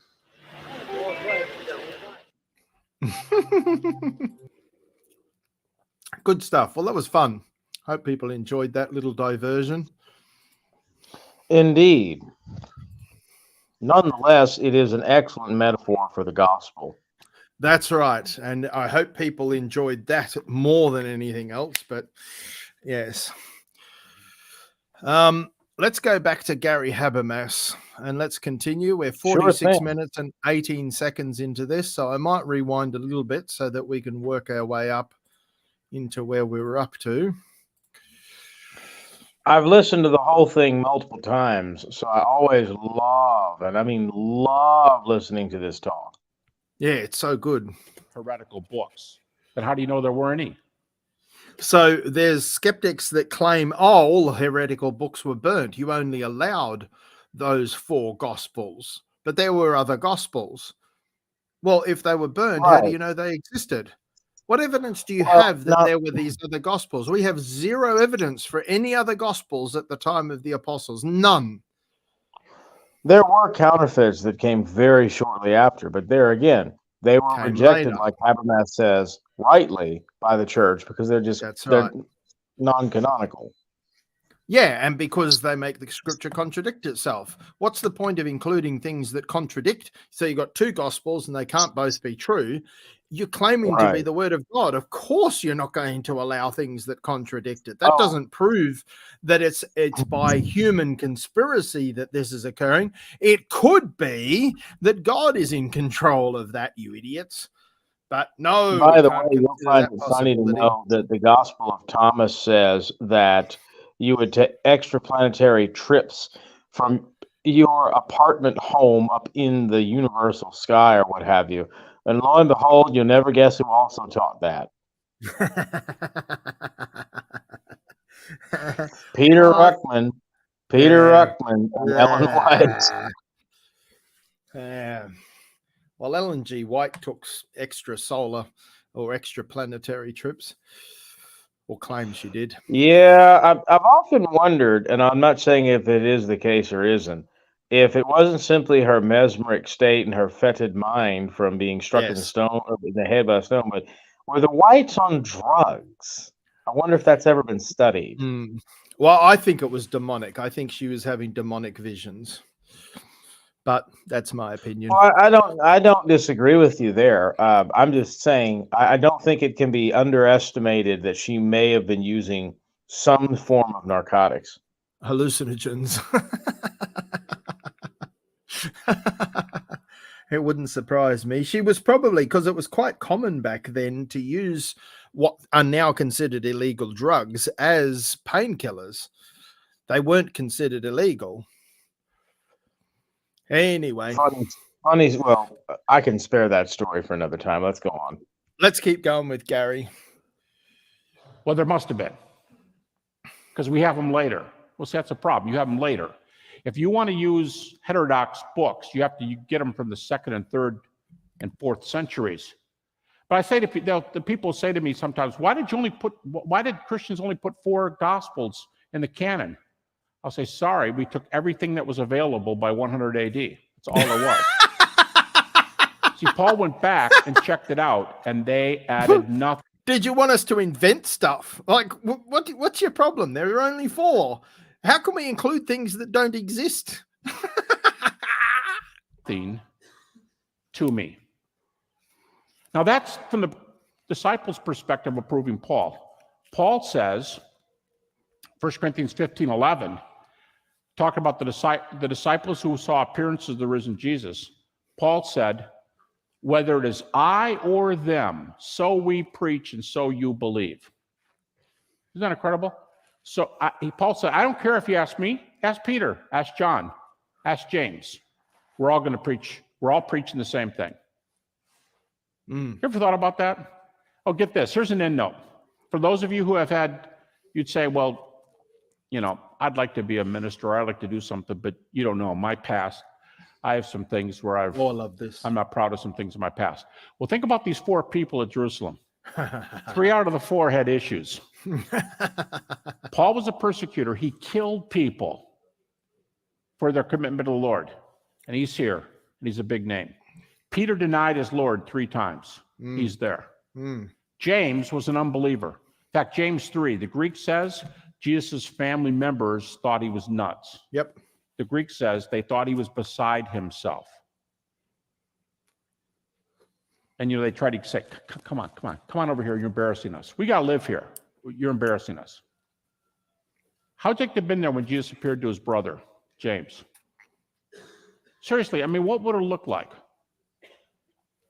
Jesus goes, bro, it's me. And here's the scars. It's me. What did he do? Did he fall on his knees? All we know is that he was the pastor of the early church because he met the risen Jesus. 3 of the 4 guys had issues, which increases the value of their testimony because they didn't have reason to agree, especially not James and Paul. All right, I'm gonna have to wrap this up real quickly. So let me get back here. This is only +5. And the other thing, people recording embarrassing truths about themselves adds to the credibility of their testimony. Because if you're making up a story, you don't make yourself look bad. What idiot does that? Nobody does that. No, these embarrassing stories, every single character in the Bible, apart from a very small number. Daniel, there's nothing embarrassing recorded about Daniel as far as I can tell. Joseph, there sort of is, but there's debate about whether Joseph did anything wrong. Jesus, there's lots of accusations, but there's nothing that recorded that Jesus did wrong. But apart from that, Abraham, David, Solomon, Peter, Paul, constant embarrassing stories. These people were flawed. If you're making it up, you don't do that. These people are heroes. And yet they're deeply flawed. That's proof that the story is not made up. Don't lose track of what this is. This is only when Paul heard their experiences. Paul knew his, but this is only when Paul heard their experiences. If he heard it from Peter and James, they had it before he had it. And it takes a while to write these texts, to get these texts stylistically. It may be similar today to you got words to a song, but you still haven't made it into a song yet. Because in the Greek, 1 Corinthians 15:3 and following reads like this. Da da da da da da da da da da da da da da. That's not how the Greek sounds. But what I mean is it is in stanzas. It's believed to be in stanzas like that. It takes a while to put it in that form. This is when Paul hears it. They had it before Paul. It takes a while to put it in that form. And the events are right here. And in fact, the 3 leading scholars today who study this early Christology, the 3 guys, Larry Hurtado, just retired from Edinburgh, James D.G. Dunn, just retired from Durham, and the aforementioned Richard Bauckham from Cambridge. They've just all said recently that coming out of the gate in 30 AD, Christianity could only have survived if there were 2 doctrines from the beginning. It didn't develop down there. These 2 doctrines came out from the beginning. And here's the 2. A high Christology, Jesus was worshipped. A high Christology and the resurrection. If he was resurrected, he died. So you have death, resurrection, and deity of Jesus, the gospel. James D.G. Dunn, who's as influential as anybody, a New Testament scholar. Right from the beginning. Did you get that? These are not Christian men. Well, I don't know. But these are world-respected scholars on this topic. And they wouldn't be if they were Christians. I'd be very surprised if they're Christians. Well, they might be nominal Christians, but not biblical Christians. I very much doubt that. But right from the very beginning, right from the death and resurrection of Jesus, Christianity developed these 3 truths. The resurrection, which means he had to have died, so death and resurrection, and the deity of Jesus. Now, they would probably argue that it was invented for some reason. The disciples were confused, blah, blah, blah, blah, blah. But it was right there from the beginning. Don't miss that point. This is a solid belief, a consensus in secular scholarship. This is what unbelieving scholars believe about Christianity, that they knew, or Christianity developed on the back that Jesus had resurrected and he was God. In studies today, James D.G. Dunn says the latest this material could have been put in that early cadence, da, da, da, da, da, da, da. The earliest this could have been written is 6 months after the cross. So if the cross is 30 AD, the experiences are even earlier, but the material was categorized, put in stanzas 6 months later. Folks, we have data that go back to the earliest times. Eyewitness, and I didn't do eyewitness the way evangelicals usually do. It's a little harder to go through the Gospels, but we're using Paul. Paul was an eyewitness. Michael Martin, the well-known atheist philosopher who goes up to Christians, says we only have one testimony from an eyewitness to a resurrection appearance, and that's Paul. Now, do you want to get upset with him and say, well, there's a lot of other eyewitnesses, or you want to say, let's talk about Paul? See, I mean, he gives you Paul. What makes E.P. Sanders say scholars allow that the earliest disciples thought they saw Jesus? Okay, I'm going to bring this to a close here real quickly and then ask if you have any questions. Let's go to the end of 1 Corinthians 15, last verse. Paul says a lot of things follow from the resurrection of Jesus being true. Ministry follows. He says, stand firm, because there's nobody has a better message in this. He says, stand firm in the faith. Secondly, he says, your labor in the Lord's not in vain. So be steadfast. Go about your work. In fact, the very next verse, Paul's taken up an offering for poor believers. That's 16:1, 1 Corinthians 16:1. And then he says, back up a couple verses, he says the main thing that's true because of the resurrection is the resurrection of believers. The resurrection of Jesus is linked to almost every area of doctrine in the early church. Almost every area of doctrine. But the one that's mentioned the most, almost 20 times in the New Testament, believers are told that they will be raised from the dead like Jesus. John says we shall see him as he is and we shall be like him. Paul says he'll change our vile body to be like unto his glorious body. Many other texts. And I tell people, if you back up to 1 Corinthians 15, 56, 57, Paul is taunting death. He's taunting death. And he says, death, where's your sting? Grave, where's your victory? He gets this from the Old Testament. But what he's saying is the resurrection's changed the normal order of things, and eternal life is here for those who give their lives to Christ. But Paul is taunting death. Seriously. I mean, he's like, in our language today, I started out by talking about hockey and mixed martial arts and football and so on. Paul's getting in Satan's face, or he's getting in death's face, if you want to say it that way. Because what Paul's doing is he's going, you got something on me, death? You're a loser. Seriously. He said, because when he says death, where's your sting? Grave, where's your victory? He's going, you lost. You lost. You lost. Look at the score. Hallelujah. I mean, Wait a minute. Does that mean the Apostle Paul was insulting death?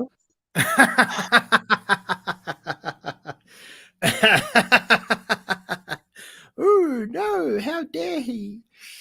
Does that mean that Paul the Apostle mocked, taunted, and insulted death by citing from the Old Testament, which also mocked, taunted, and insulted death, knowing that one day this would be fulfilled? But I thought you couldn't insult Christians, but Christians can't insult people. Amen. Rebuking the truth. Yep, he's risen. Christos anesti. Alathos anesti. He is risen indeed. He gives a list of how many things have happened to him.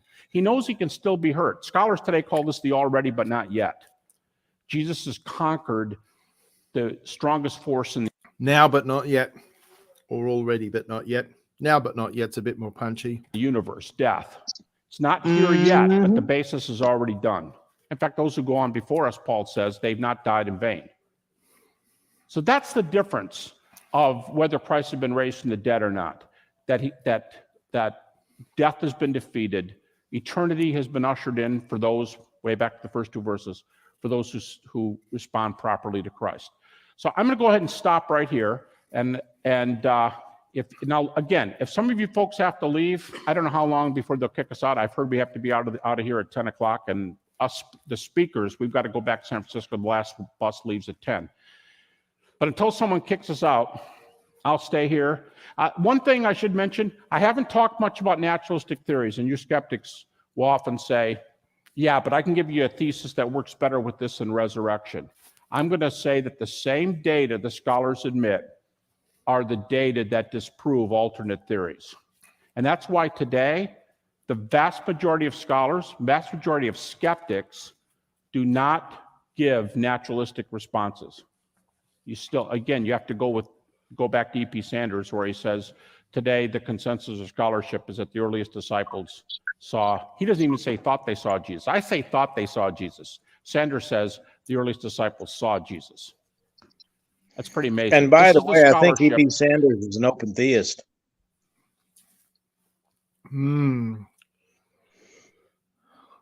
Excuse me. Even E.P. Sanders has enough sense to realize, as even if he is an open theist, I might be wrong about that, to say no, there's no other room for naturalistic theories. The swoon theory, mass hallucination, all those types of things can be thrown out. Yep. The only thing that makes sense is that Jesus actually resurrected from the dead. Nothing else makes sense of the data, the basic data, not just the questionable stuff, the thing that all the scholars agree on. The only thing that makes sense is that Jesus actually resurrected from the dead. So the only thing that's left for skeptics to do, you can either ignore the data that's available, the data that all of the scholars agree on, or you've got to try and find an explanation for how Jesus rose from the dead. Exactly. Besides And by God. the way, Judaism and Islam, in trying to refute that, wind up actually proving it. If we assume a date within 200 AD, when the Talmudic texts were written that contradict the resurrection, as well as a date of following the given Islamic narrative that's probably untrue, 600 to 700, then that means this was an established belief beforehand. In trying to refute them, they have to admit this is what Christians believed, so they're having to admit, at least at minimum, could be true in trying to refute it.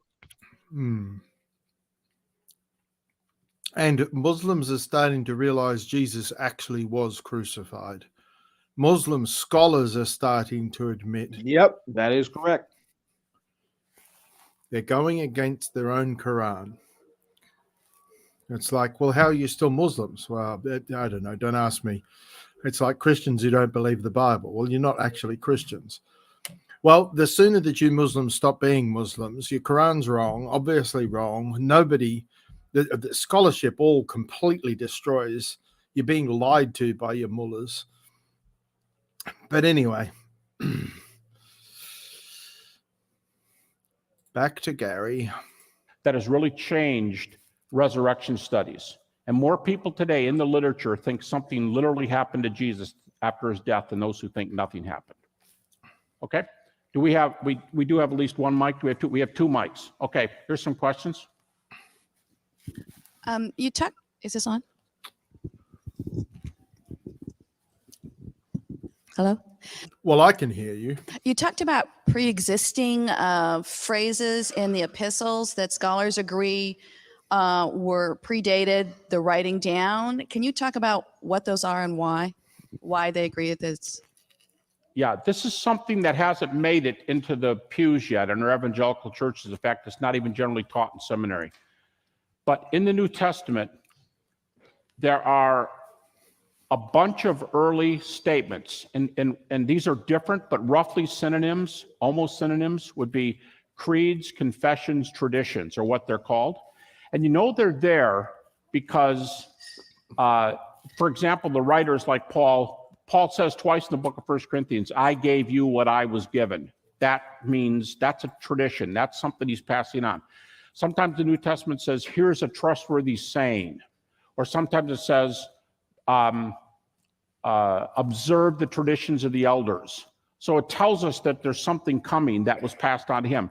Let me remind you, too, that Josephus says that what Pharisees did was pass on tradition. Paul was a Pharisee, so Paul's used to doing this kind of research. That's what the scholars did. Remember, JP said Jesus confronted the professors of his day? They taught just the same way we do today, careful checking of tradition and passing on. And you go, well, how can I tell where these are? Well, some of the latest translations, including the one I was using up here, many of the latest translations, I believe the CEV does this, they are starting to put these in verse. you can flip through the New Testament and you can find a lot of them yourself. So scholars have known this. I mean, it's just been a given for probably 30 years. You study these in grad school, and they almost always concern the gospel message. Not always, but they almost always concern the gospel message. So like Paul says, I gave you what I received as of first importance. The other time he says that is the communion passage. Christ died for sins according to the scriptures. I'm sorry, that's this one. But in 1 Corinthians 11, he says, Jesus, the same night in which he was betrayed, took bread, and he broke it, gave. Because Paul uses that same sort of terminology. For I have received from the Lord that which I also delivered unto you. And then he goes and quotes what had been passed to him. That the Lord Jesus, the same night in which he was betrayed, took bread. And when he had given thanks, he broke it and said, take, eat. This is my body, which is broken for you. This do in remembrance of me. And after the same manner also. So that's provided in a form that it would have been laid out in Greek in a way that was easy for people to remember. It's a sort of a verse. It's a little script that summarizes a lot of. Another one is in Philippians chapter 2. Let this mind be in you, which was also in Christ Jesus. Now, if you turn to the Greek, it's almost a poem. It's got rhyme and it's got meter in Greek. Now, that doesn't mean it's not true. Just because it's in a poetry style doesn't mean it's not truth. It's given in that style because it's easier to remember. If it's got a bit of a meter, you can remember that there's a pattern to it. And if it's rhyming, that helps with memory as well. And that passage in Philippians 2, that he was in the form of God, but thought not robbery to be equal with God, and made himself of no reputation, and took upon him the form of a servant. In the Greek, that's a little poem. And that is traced back to very early as well, and was passed on to Paul, and Paul included in Philippians. Well, but Graham, you can't use Paul because Dirty Varmint and Anthony's philosophy told me that Paul is from the devil. He's a fake apostle. So you mean donkey philosophy, ass philosophy? Oh, sorry, it's only one S. Anyway, back to Gary. Thanks. So again, that's about the gospel. That's about a shed blood. So you have to be really good in Greek if you want to do these things, because how they know these things. Maybe the AS is short for asinine philosophy. Or in the text is that the Greek breaks the syntax of I guess the best thing I tell you, if you folks have written grad papers or research papers and you try to tie your words into a quote from somebody and you can't get the syntax exactly right, that's how they read the New Testament. They're like not syntactically, it's hard to pick them up, but scholars agree where they are. And skeptics are the ones who discovered this stuff. It was not an evangelical enterprise, although evangelicals have been getting into it in the last decade or so. Okay. So despite all this evidence, I guess, why is it that there's still so many theories out there and still so many skeptics? In spite of the evidence, why is it that there are so many people who are still just very skeptical, disbelieving about Excellent this? question. If the evidence is so good, why do people disbelieve? I'll give you a real easy but obvious answer. First of all, study psychology. Seriously, people don't believe what they don't want to believe, whether there's data or not. Christians don't believe things. Christians can be prejudiced the same way like non-Christians can be. We don't believe things. Let's put it this way. If you're a Republican or you're a Democrat and someone tells you so-and-so is, you know what I'm saying? You go, I don't care what he said, he's a liar. So first of all, it doesn't make sense. And then when it does make sense, you just call him a liar because you say all those guys lie. So what I'm saying is people don't believe what they don't want to believe. And there's been a lot of studies on the nature of belief. And no, it's only the Democrats that lie. Republicans are as pure as the driven snow. Every single one of them. This is why I'm a registered independent. And even then, frankly, this will sound so un-American of me, but I am in favor of a monarchy or an emperor. So really, You know, at this point, I can look at both of them and go, oh, now let me get this right. You're basically a political version of a wrestling tag team, and you're designed to screw us all over. Yep, pretty much. It often seems like that, yes. I do think, though, that there are more people within the Republican Party who actually do care about the right thing, but there's not enough of them. And there's not enough voters. This is the other problem. There's not enough voters in America who actually want the Constitution to rule how America runs. They want that money to keep coming from Washington, D.C. Vladimir Putin once said something rather interesting. He said, I've known 3 U.S. presidents. And to that time, I think it was Clinton, Bush, and Obama. He said they're all brilliant men, but they all said that dark men in dark suits came to tell them how to run things the minute that they got into the office. Yep. And it'd be interesting to find out from Trump if they turned up to him and what he did about it. But I think Trump, I don't know, there's people say that Trump is playing a game, and that's possible. But I also think that Trump's being very careful about staying alive, because his life, seriously, even if he is trying to do the right thing, which I believe at least to some degree he is, his life is in jeopardy. Absolutely, no doubt about it. Unquestionably. I mean, even if he is a Freemason, he's standing for the old order of things, and he's resisting these new wave types. Yeah, and they're not the types that want to negotiate. They're the types that will put a bullet in your head. The same ones that put a bullet in JFK's head and Abraham Lincoln's head.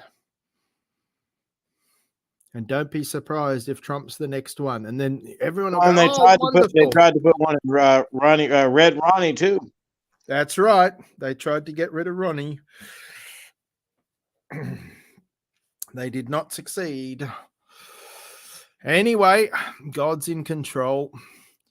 I'm not overly concerned about it. There's something much more important to us than evidence as human beings. We believe things almost always when they're in accord with what we previously believe. In fact, in a recent secular scientific, but in a recent secular psychological test, one of the people groups in this country who are angriest with God are atheists. Almost 20% of atheists are angry at God, which prompted one fellow to say, this is a great quote. He said, you know something? I don't believe in unicorns, but I don't spend my whole life hating on them.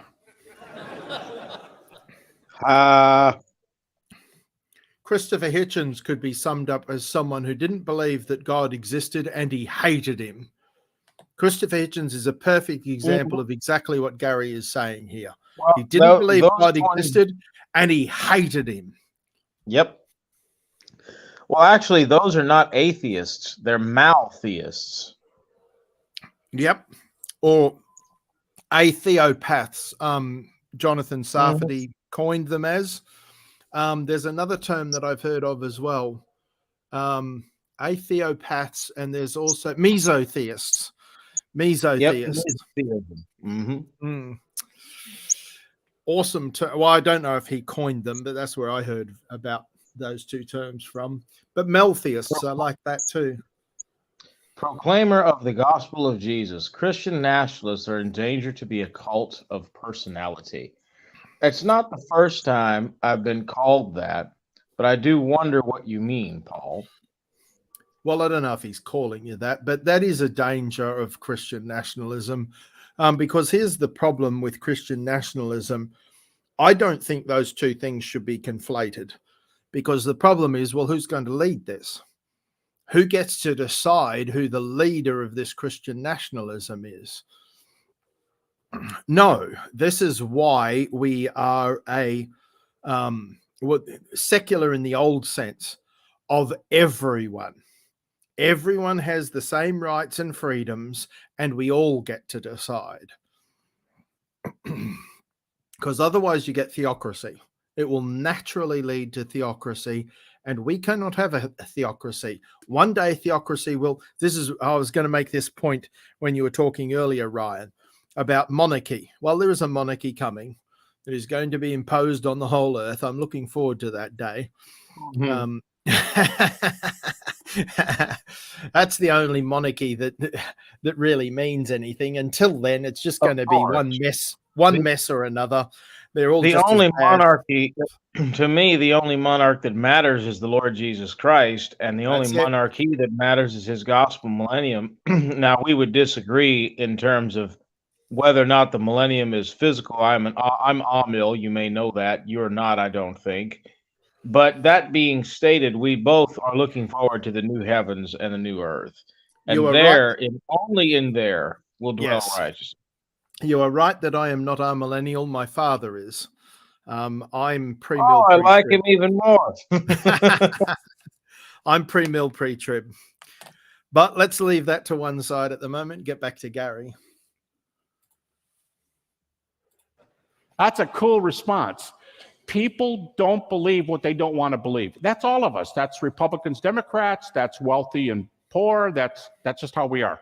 And so really, the fact that there's good evidence has very little to do with people, quote unquote, converting, with people changing their views. That's why when Bill Craig got up here and read that testimony today, there are people who study it. And I'm sure Craig Hazen is going to do this tomorrow. You can talk to these two guys right here afterwards who came to Christianity from Islam.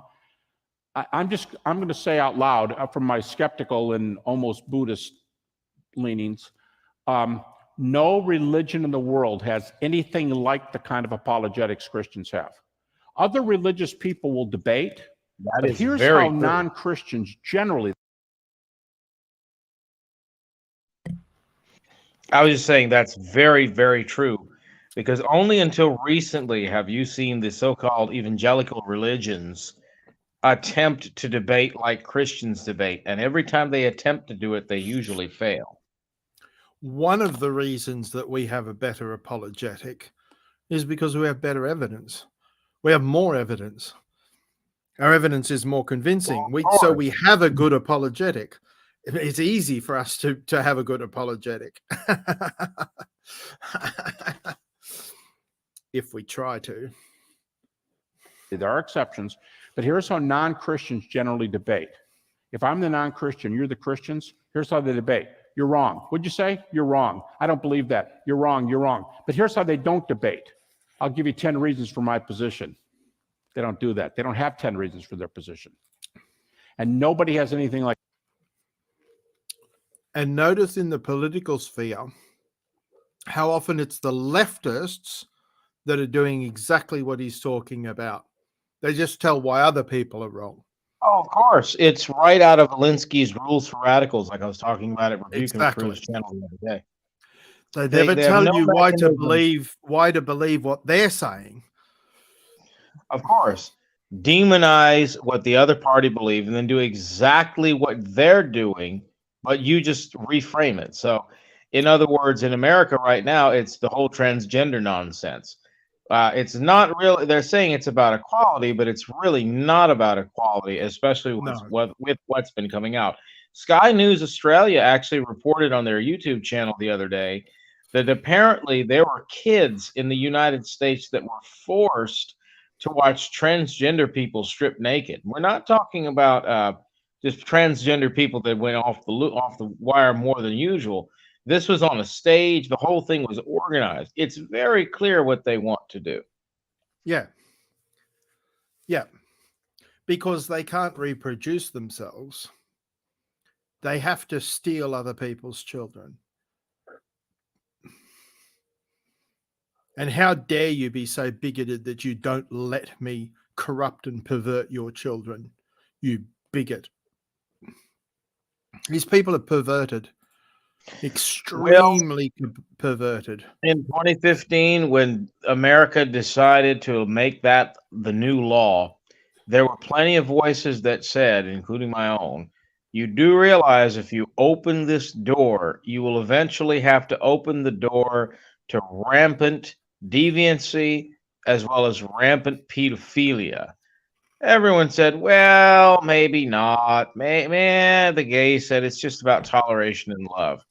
But now they're having to admit, oh no, it never was about that. In fact, I think the whole GLBT plus movement is going to cave in on itself because there's probably just barely enough gays, lesbians, and bisexuals that are not fans of pedophilia that they're going to have to turn on their own because, well, these people do. Some of them do, especially the transgender ones, seemingly do want pedophilia. And they've already admitted love is love. How dare you tell us that our love is not acceptable, because that's what the homosexuals have already fought for. They've already said, you can't tell us our love is not acceptable. All love is love. If we call it love, you must accept it. And so the pedophiles, now pederasts, more accurately, can come along and say, us too. Exactly. And that's exactly what they're already doing. And who can stand up against it?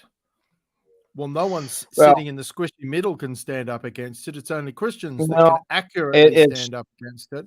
It's going to, they're going, in America, it's going to be a lot of 1%ers and 3%ers, if you know what I'm talking about. Anyway, back to Gary. I was about to say. A resurrection. So if you want to compare data for data, no, we don't take a backseat to anybody. And that includes scientific naturalism, as you heard JP talk about today. So data, yeah, but that's not the issue. People don't change parties just because you give them an argument for a different candidate. That's not what makes people change parties, because they're angry at the other side, right? And atheists are frequently, not always, but a fair percentage of atheists are really angry at God. You ask some of them, these guys deal with skeptics. You talk to these folks and you say, if you're just, why do you care if Christians believe in God? Here's the answer from my atheist friends. I have a lot of atheist friends. We chat a lot. Here's the answer that kills me. I'm just interested in truth. Well, really, you should be interested in a football game. You know, if all you've got is this life, like Paul says, 1 Corinthians 15, eat, drink, and be merry, for tomorrow you die. Don't waste time trying to change losers. If you don't believe what they believe, watch a football game. Just relax. You know, go out for a steak dinner. I'm not saying this about all of them, but I'm just saying a good number of them, it's not so much truth, it's so much that your beliefs are a threat to them. Exactly. That's exactly what it is. And can I go a little bit deeper and say what the Bible says about this? Why don't they believe? Because they love the darkness. They love their sin. They love being God of their own life, and they hate God. How dare he come in and try and take over? That's what it's really all about. That's what the Bible says it's about in John 3:19-21, in Romans 1:18 and following, and in 2 Corinthians 4:4, it says the God of this world has blinded the minds of those who do not believe. They've been handed over to the devil and he's got control of them. They don't want to believe. In fact, in John 12, it even says that they could not believe in the fulfillment of Isaiah's prophecy because of the hardness of their own heart. But I suppose how we flesh that out will be a conversation for another day. That's right. Another day. Okay, here's one back here. There's one there. Okay. I don't know if you've been listening to any of my conversations with CJ on Calvinism. Him and I have had I've been meaning to do so.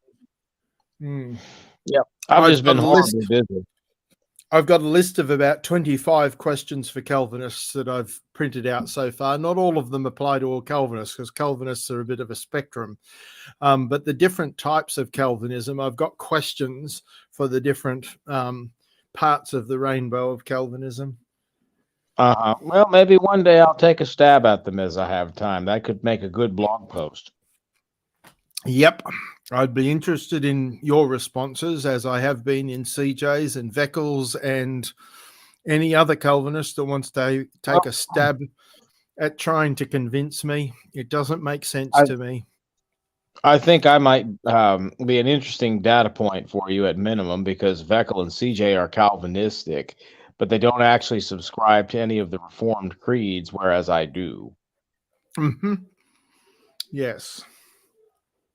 So, I'd like to ask for your opinion concerning how you would bridge what Lessing calls the ugly ditch, moving from the historical data of the resurrection of Christ to proving that Jesus Christ is the Son of God. In other words, how do you bring about the bridge law between the facts of history and the necessary truths of reason?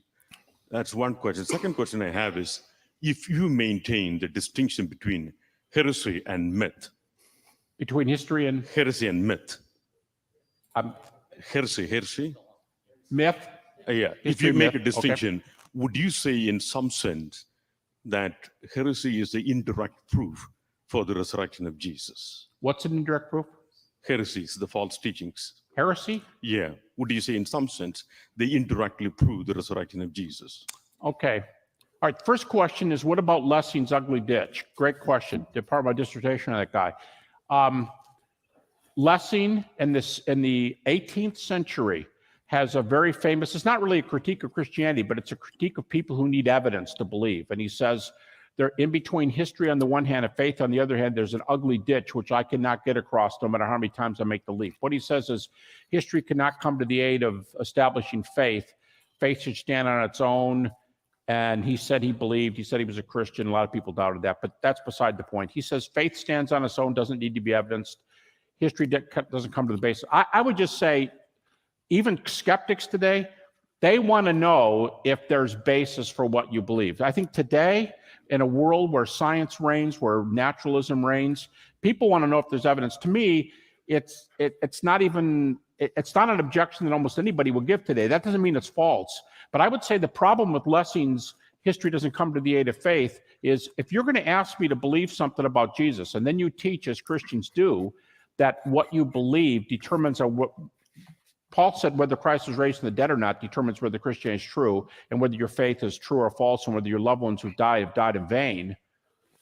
The New Testament let's just start there. The New Testament teaching says history is, if these things didn't happen in history, you have no reason to believe. So New Testament puts the two together. I would say evidentially, secondly, if history does back faith at this point, why is it? I think JP was doing this. Why is it today that we think that faith should just kind of... This is such an important point. You cannot divorce reality, physical reality, from faith. Faith, what's the first commandment? The greatest commandment is to love the Lord your God with all of your heart and soul and mind and strength. Mind, all your mind. But we've started to get this idea that faith is this nebulous thing off to the side, and you can believe whatever you want. Right. No. To what faith do you belong? No, It that's must not be grounded in truth and logic and reason. And if it is not a biblical faith. Agreed. But it's the atheists that have come along, the secularists who've come along and go, oh, well, we'll let people have their faith. You can believe whatever you want, but here's science and reality over here, trying to make out that the physical world is the real world and things that aren't physical aren't real. Well, that's an interesting way to look at things. Are thoughts physical? No, they're not. What's science based on? Thoughts. Science can't operate without thoughts. And yet these materialists, these naturalists, want to pretend that the physical world is what really matters. Well, there goes science. Science ceases to exist then, because thoughts aren't physical. Logic is not physical. What many of the irreligionists forget is that science is not opposed to faith, nor faith opposed to reason. Science is merely a body of knowledge. Yep. And that's what science literally means. It's from the Greek scientia, if I remember correctly. And it just means knowledge. That's all science means. But we've restricted it down to the natural sciences, the physical. But it used to include theology. And theology was seen as the queen of the sciences. But the secularists, the godless, have successfully convinced us, no, that's not science. That's in this separate category over there. And so science is now floating around without any foundation. We just assume logic and reason and the ability to do science. But there's no reason that it should be if God doesn't exist. And if there's no logical mind and reason and order to the universe. Anyway, back to Gary. Float without being tied to anything. I love how he keeps repeating me. If there are data on which faith could be based, if you're a person or anybody here says, well, I'm really glad you have evidence and I came to this conference with somebody else, but I personally don't need evidence. I just believe. Fine. I mean, if that's what somebody is, that's fine. But if somebody's... That's not Christian.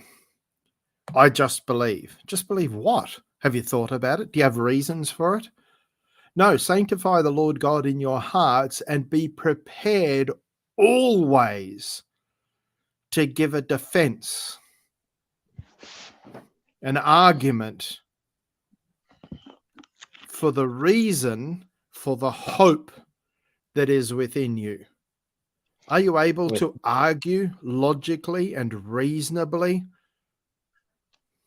to give a defense? If you're not... Second Thessalonians also says, by the way, 2 Thessalonians 2 and verse 13, but we should always give thanks to the God for you, brethren, beloved by the Lord, because God has chosen you from the beginning for salvation through sanctification by the Spirit and faith in the truth. When you say you just believe, you are admitting that you disbelieve the truth. I just believe. Okay. Uh-oh, I guess those free gracers just hanged themselves, if you think about it. I was going to say something I shouldn't say just then. Let's keep going.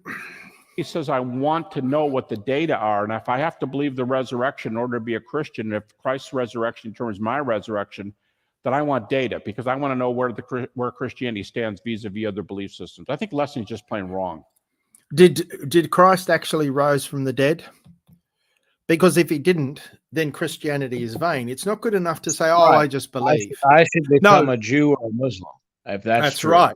He should have actually, he has to have actually raised from the dead. That has to be true. That has to be a fact. If that's not a fact, if it's not a historical fact, and we can't defend it, then our religion is empty and useless, and we're of all men most miserable. Just go out and eat and drink and be merry. Don't become a Muslim or a Jew. Become a hedonist. That's what Paul says in 1 Corinthians 15. Go out and just enjoy your life, because this is all there is. You're going to be worm food soon. Just make the most of what you've got now. Just enjoy yourself as much as you possibly can. But if Christ actually rose from the dead, did he? Oh, I just believe. Oh, pathetic. No, be able to defend it. Know the facts. Research. Be able to answer. It just doesn't make sense to say I'm going to believe in a vacuum without data. Now, you say, could heresy be kind of, if I understood your question, could it be kind of a backdoor evidence for Christianity? Yeah, I think in a way that's what I was getting at when I said, why are 20% of atheists in the survey? Why are they angry at God? I think the fact that people that are ticked and people that keep going after Christians, and they can say, well, it's because you guys are taking over so much of society and doing your own thing. Well, that's what America's about. You know, people can believe whatever they want and people have elections and, you know, there's nothing wrong with that. But I'm just saying, yeah, the fact that people, A, don't believe, but they spend their time going after it. Then secondly, people believe other things. I do think there's some things there that say, sort of paradoxically, that is a witness to those who, I mean, I think it is. I think that's a pointer. I wouldn't say it's a very strong evidence, but I think it's a pointer. Okay. In fact, got a lot of thank hands God, back there. Graham, you just gave me an idea for another blog article. ESPN has. Oh, good. I'm going to be using 2 Thessalonians 2, verse 13 to argue against free grace, because now that I think about it, it says that the God has chosen us to, by the Spirit, to believe in the truth, the sanctification and belief in the truth. Well, those are things that it seems that the hyper-gracers absolutely abominate. Yeah, they hate sanctification, that's for sure. Jack Smack hates sanctification. Oh, of course, but not only so, you are chosen and set apart by God, but furthermore, you are chosen to believe or have faith in the truth. Not faith in a truth, but faith in the truth. According to the apostle, what would have to be the truth? Christ. Yep. But how dare you take away his choice, his will? See, this is what I get from these extreme free graces hate the lordship of Jesus Christ. How dare he destroy their lordship of their lives? Well, I mean, frankly, they're the ones that started this whole lordship salvation nonsense. And although I do agree with them to some degree that, yes, men like John MacArthur have gone too far in how they have talked about assurance and so on. But what they seem to really hate is what the Bible simply says, which is what our Protestant reformers have always said, that we are justified by faith. But as the maxim goes, we are justified by faith alone, though the faith by which we are justified is never alone. Amen. How dare you backload works into the gospel? Well, I'm sorry, but I didn't realize I could backload works into something that makes no sense. And one of my best arguments against free grace is simple. Actually, it doesn't really matter, because of the way in which you teach eternal security, which is a complete falsehood, means that you can never say anyone at any given time is unsaved. So basically, you're just a universalist through the back door. Except me. I'm definitely unsaved according to them. Absolutely no doubt about it. Same here. Same here. I suck Satan's toes. I'm a work salvationist. You know, all the usual loving Christian things they tell me. But let's continue with. So the only people that can be saved are the people that don't believe the biblical gospel. If you believe the biblical gospel, you absolutely cannot be saved. And yet, at some point, you could be saved because you might have believed the so-called biblical free grace gospel and then gone away into something else. Yeah, except they contradict themselves. They don't believe that when it comes to me and you. Oh, I know. That's what they teach, but then they never apply it. They only believe that for people that have gone into atheism or Islam or, you know, people who pat them on the back and go, "Oh yeah, well that's good to believe that." You probably heard me ask Charles this. I've asked him this multiple times. It was on Smokey's panel first, though, where I asked him if someone said their shahada, died in Islam from Christianity and never recanted, is that person going to heaven? Charles, yes. Yeah. Charles can read people's hearts, don't you know? Charles is God. Then he must be a pretty temperamental God. I'll give you that. Yeah, well, he is quite a temperamental God. Lame man cemetery. I'm going to have to start a sock account now because that's just really funny. Yep. And feel free to use it. Lame man. Don't call it layman. Call it lame man. Lame man cemetery. That's funny. That's it. Go the whole hog. Don't go layman. Lame man. As a show called First Take. A couple of weeks ago, they were one of the reporters asked, "Why is it do you think that Tim Tebow is hated by the media?" Yeah. And he said, the guy in the media, he said, because he lives his faith so loud that it convicts us. It makes us uncomfortable. Therefore, we don't want it in our face, and he constantly puts it in our face.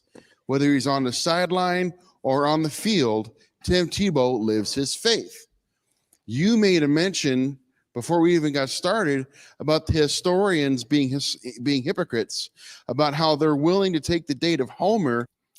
What's fascinating to me is that the secular media is quite happy to keep pushing their faith in our faces all the time. They're such hypocrites. As saying, wow, that's a great date. That's as close as we can get. That's authentic.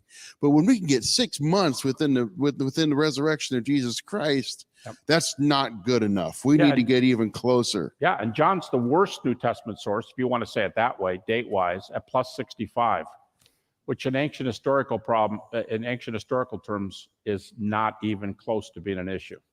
Like I said, the best source for Tiberius is 15 years later. Tacitus on Tiberius is 15 years later than John on Jesus. And Paul's half the distance. So yeah, I think there's a lot of, let's put it this way. Yeah, let's be honest. If Christians were in power in the Western university system, we would probably do the same thing naturalists are doing. We'd probably try to squash other people who don't. That's just how humans behave. You know what I mean? We just kind of shut them up. Shut up. You're talking out against Christianity.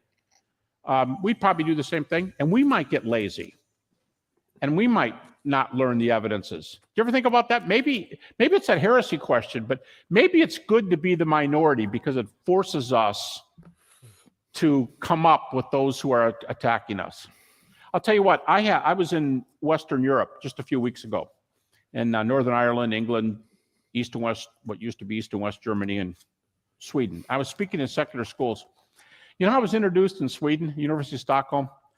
They said, Gary Habermas is going to come and talk about the resurrection. Welcome to the most secular country in the world. That's what they said. And they told me that there might be some hecklers while I'm talking. This is very secular society. We can't impress that on you enough.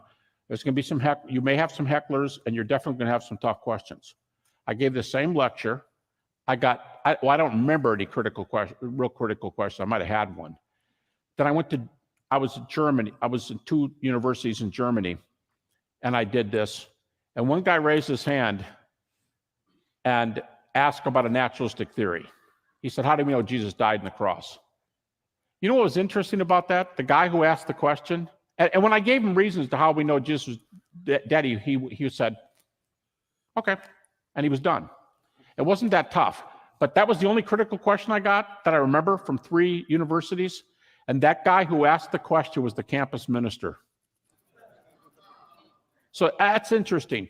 But I'm just saying, I think we would get lazy if we were in, sometimes we say persecution makes the church stronger.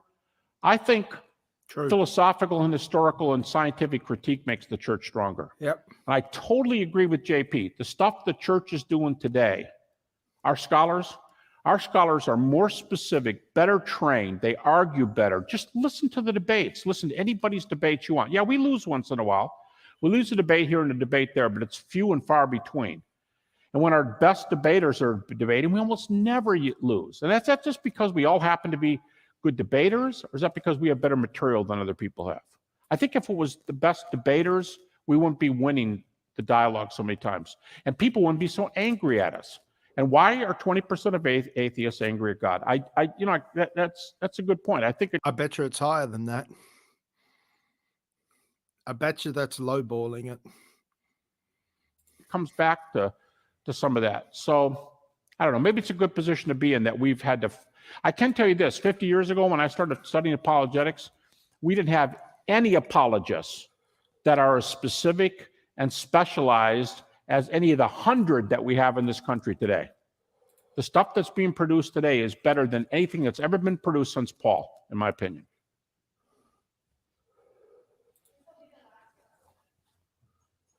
Okay. Was that you? Who's that? Yeah, she's the boss, you guys. Yes, sir. So tonight's speech you seem to, I guess, give a reasonable case of how we can show that Jesus's presence after his resurrection to his disciple is actually legitimate through a minimal fact methodology. Right. And I'm just thinking to myself, with the evidence that even the atheistic scholar, or the evidence that you use that the atheistic scholar, I guess, approves of, I wonder what they would respond to what you have argued tonight. Because it seems like, in one sense, somebody could be psychologically stubborn, I guess you could say. Sure. But it seems we could like be like that too. yeah, it seems like there could be a reasonable doubt with, with I guess this minimal fact. The most common response you get is something really happened to Jesus, but I don't know what it was. I'm not saying that to make fun of it, but they'll go with you on the data and they can get you to these guys saw something or these guys thought they saw something. But they'll often just say, I don't know what it was. Well, if I'm a skeptic and the data are this strong, I'm probably going to say something like that. I'm either going to say, yeah, something happened. I don't know what it is because I don't want to deal with it. That's right. Or I'm going to make up a naturalistic theory. And some of them do that. The only thing is, when they make up naturalistic theories, here's a naturalistic theory. Jesus wasn't raised from the dead. What really happened was fill in the blank. You got to fill in the blank. This is not a naturalistic theory. No way. Miracles don't happen. No way. I don't believe it. Because that counts no more than a Christian saying, well, I believe it. Okay, so we're even. That's not naturalistic theory. But if they fill in the blank and say, here's what really happened, the same data that we're using here go against that theory. And I've had guys say to me in debates, they'll say, I've heard your stuff before, and I know the way you argue. And if I pick a naturalistic theory, you're going to kind of get me in a corner with this, and I don't want that. I'll say, okay, wait a minute. You're a naturalist. Yes. You don't believe the resurrection. Right. You think something natural happened. Yes. Then why don't you tell me what it was? Because that's where you're coming from. I'm a supernaturalist. I'll tell you what I think. God raised Jesus from the dead. So why don't you tell me what you think happened? No, you're just trying to get me in the corner. Okay. Here's my. We didn't put you in the corner. You put yourself in the corner. And blame us. Go ahead. No, that's it. Yeah, they blame us for their own position. That's like that atheist I talked to yesterday. I said to him, sir, you are ignorant. You don't know about what you're talking on this matter. You didn't know that Luke was a primary source, and now you're saying that we're ganging up on you and circle jerking you. You're just ignorant and intellectually dishonest.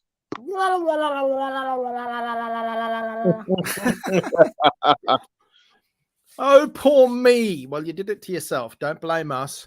You've got a stupid position and you can't defend it. No, you're just trying to back me into a corner. Nobody backs baby into a corner. You backed yourself in there, you idiot.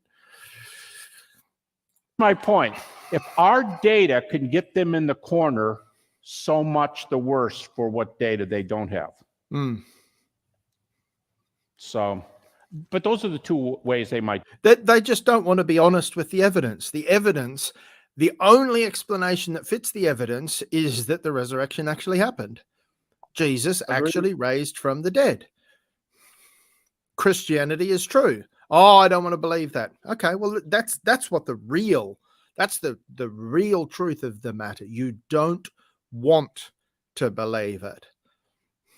Well, you know what the scripture says, Graham.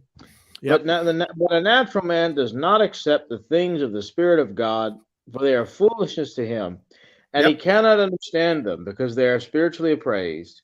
But he who spiritually appraises all things, yet himself is appraised by no one. For who has known the mind of the Lord that he will instruct him? But we have the mind of Christ. 1 Corinthians 2, verses 14 through 16. Correct. Or we could go to Romans 1:18. They suppress the truth in unrighteousness. They have no excuse. But they refuse to believe it. They reject it. They don't want It's astonishing. You can see, if you study Bart Ehrman, he'll do this exact same thing. He'll admit Christianity and then try to weasel his way out of it somehow. Yep.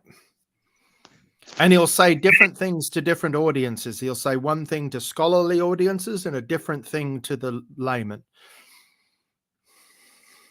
He's a liar. He's a deceiver. Yep, that's not just intellectual dishonesty. That's simply dishonest. Yeah, he has no integrity at all.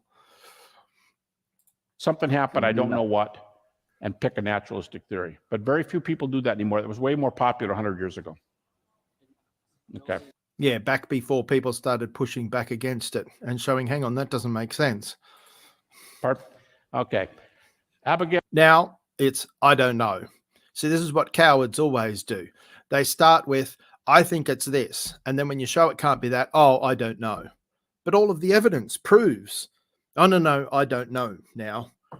But they'll keep wanting to believe the one that is being disproven because that's what they really believe. And they only say, I don't know when they get backed into the corner and proven that they're not telling us the truth. Gail has spoken. I think we're done. So that's it. That one's finished and I need to go take a break.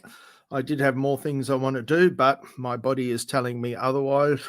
And so I'm going to take... I'll catch you after, if I can. Our lovely Easter sermon today, as well as the fellowship I will be having thereafter. So I will hope to speak with you soon, Graham, and I thoroughly enjoyed it. And just remember, don't be a lobotomized cretin. That's right. And don't be fairy floss. Don't be a Do you know what we ought to do? We ought to just get AI to make like a picture of your face, an animated version of your face. And it just says in a ring around it, don't be a lobotomized cretin. That's right. Well, thanks everyone for joining. Do not forget the gospel. I'm going to give you a 16-second gospel and then we'll close out. Thanks, Ryan. Thanks everyone in the chat. And I'll catch us all next time. God is holy. We are sinners. We have rebelled against his law. We are liars and thieves and blasphemers. So Christ died in our place. Trust him. Repent of your sin and trust Christ, and you will be born again.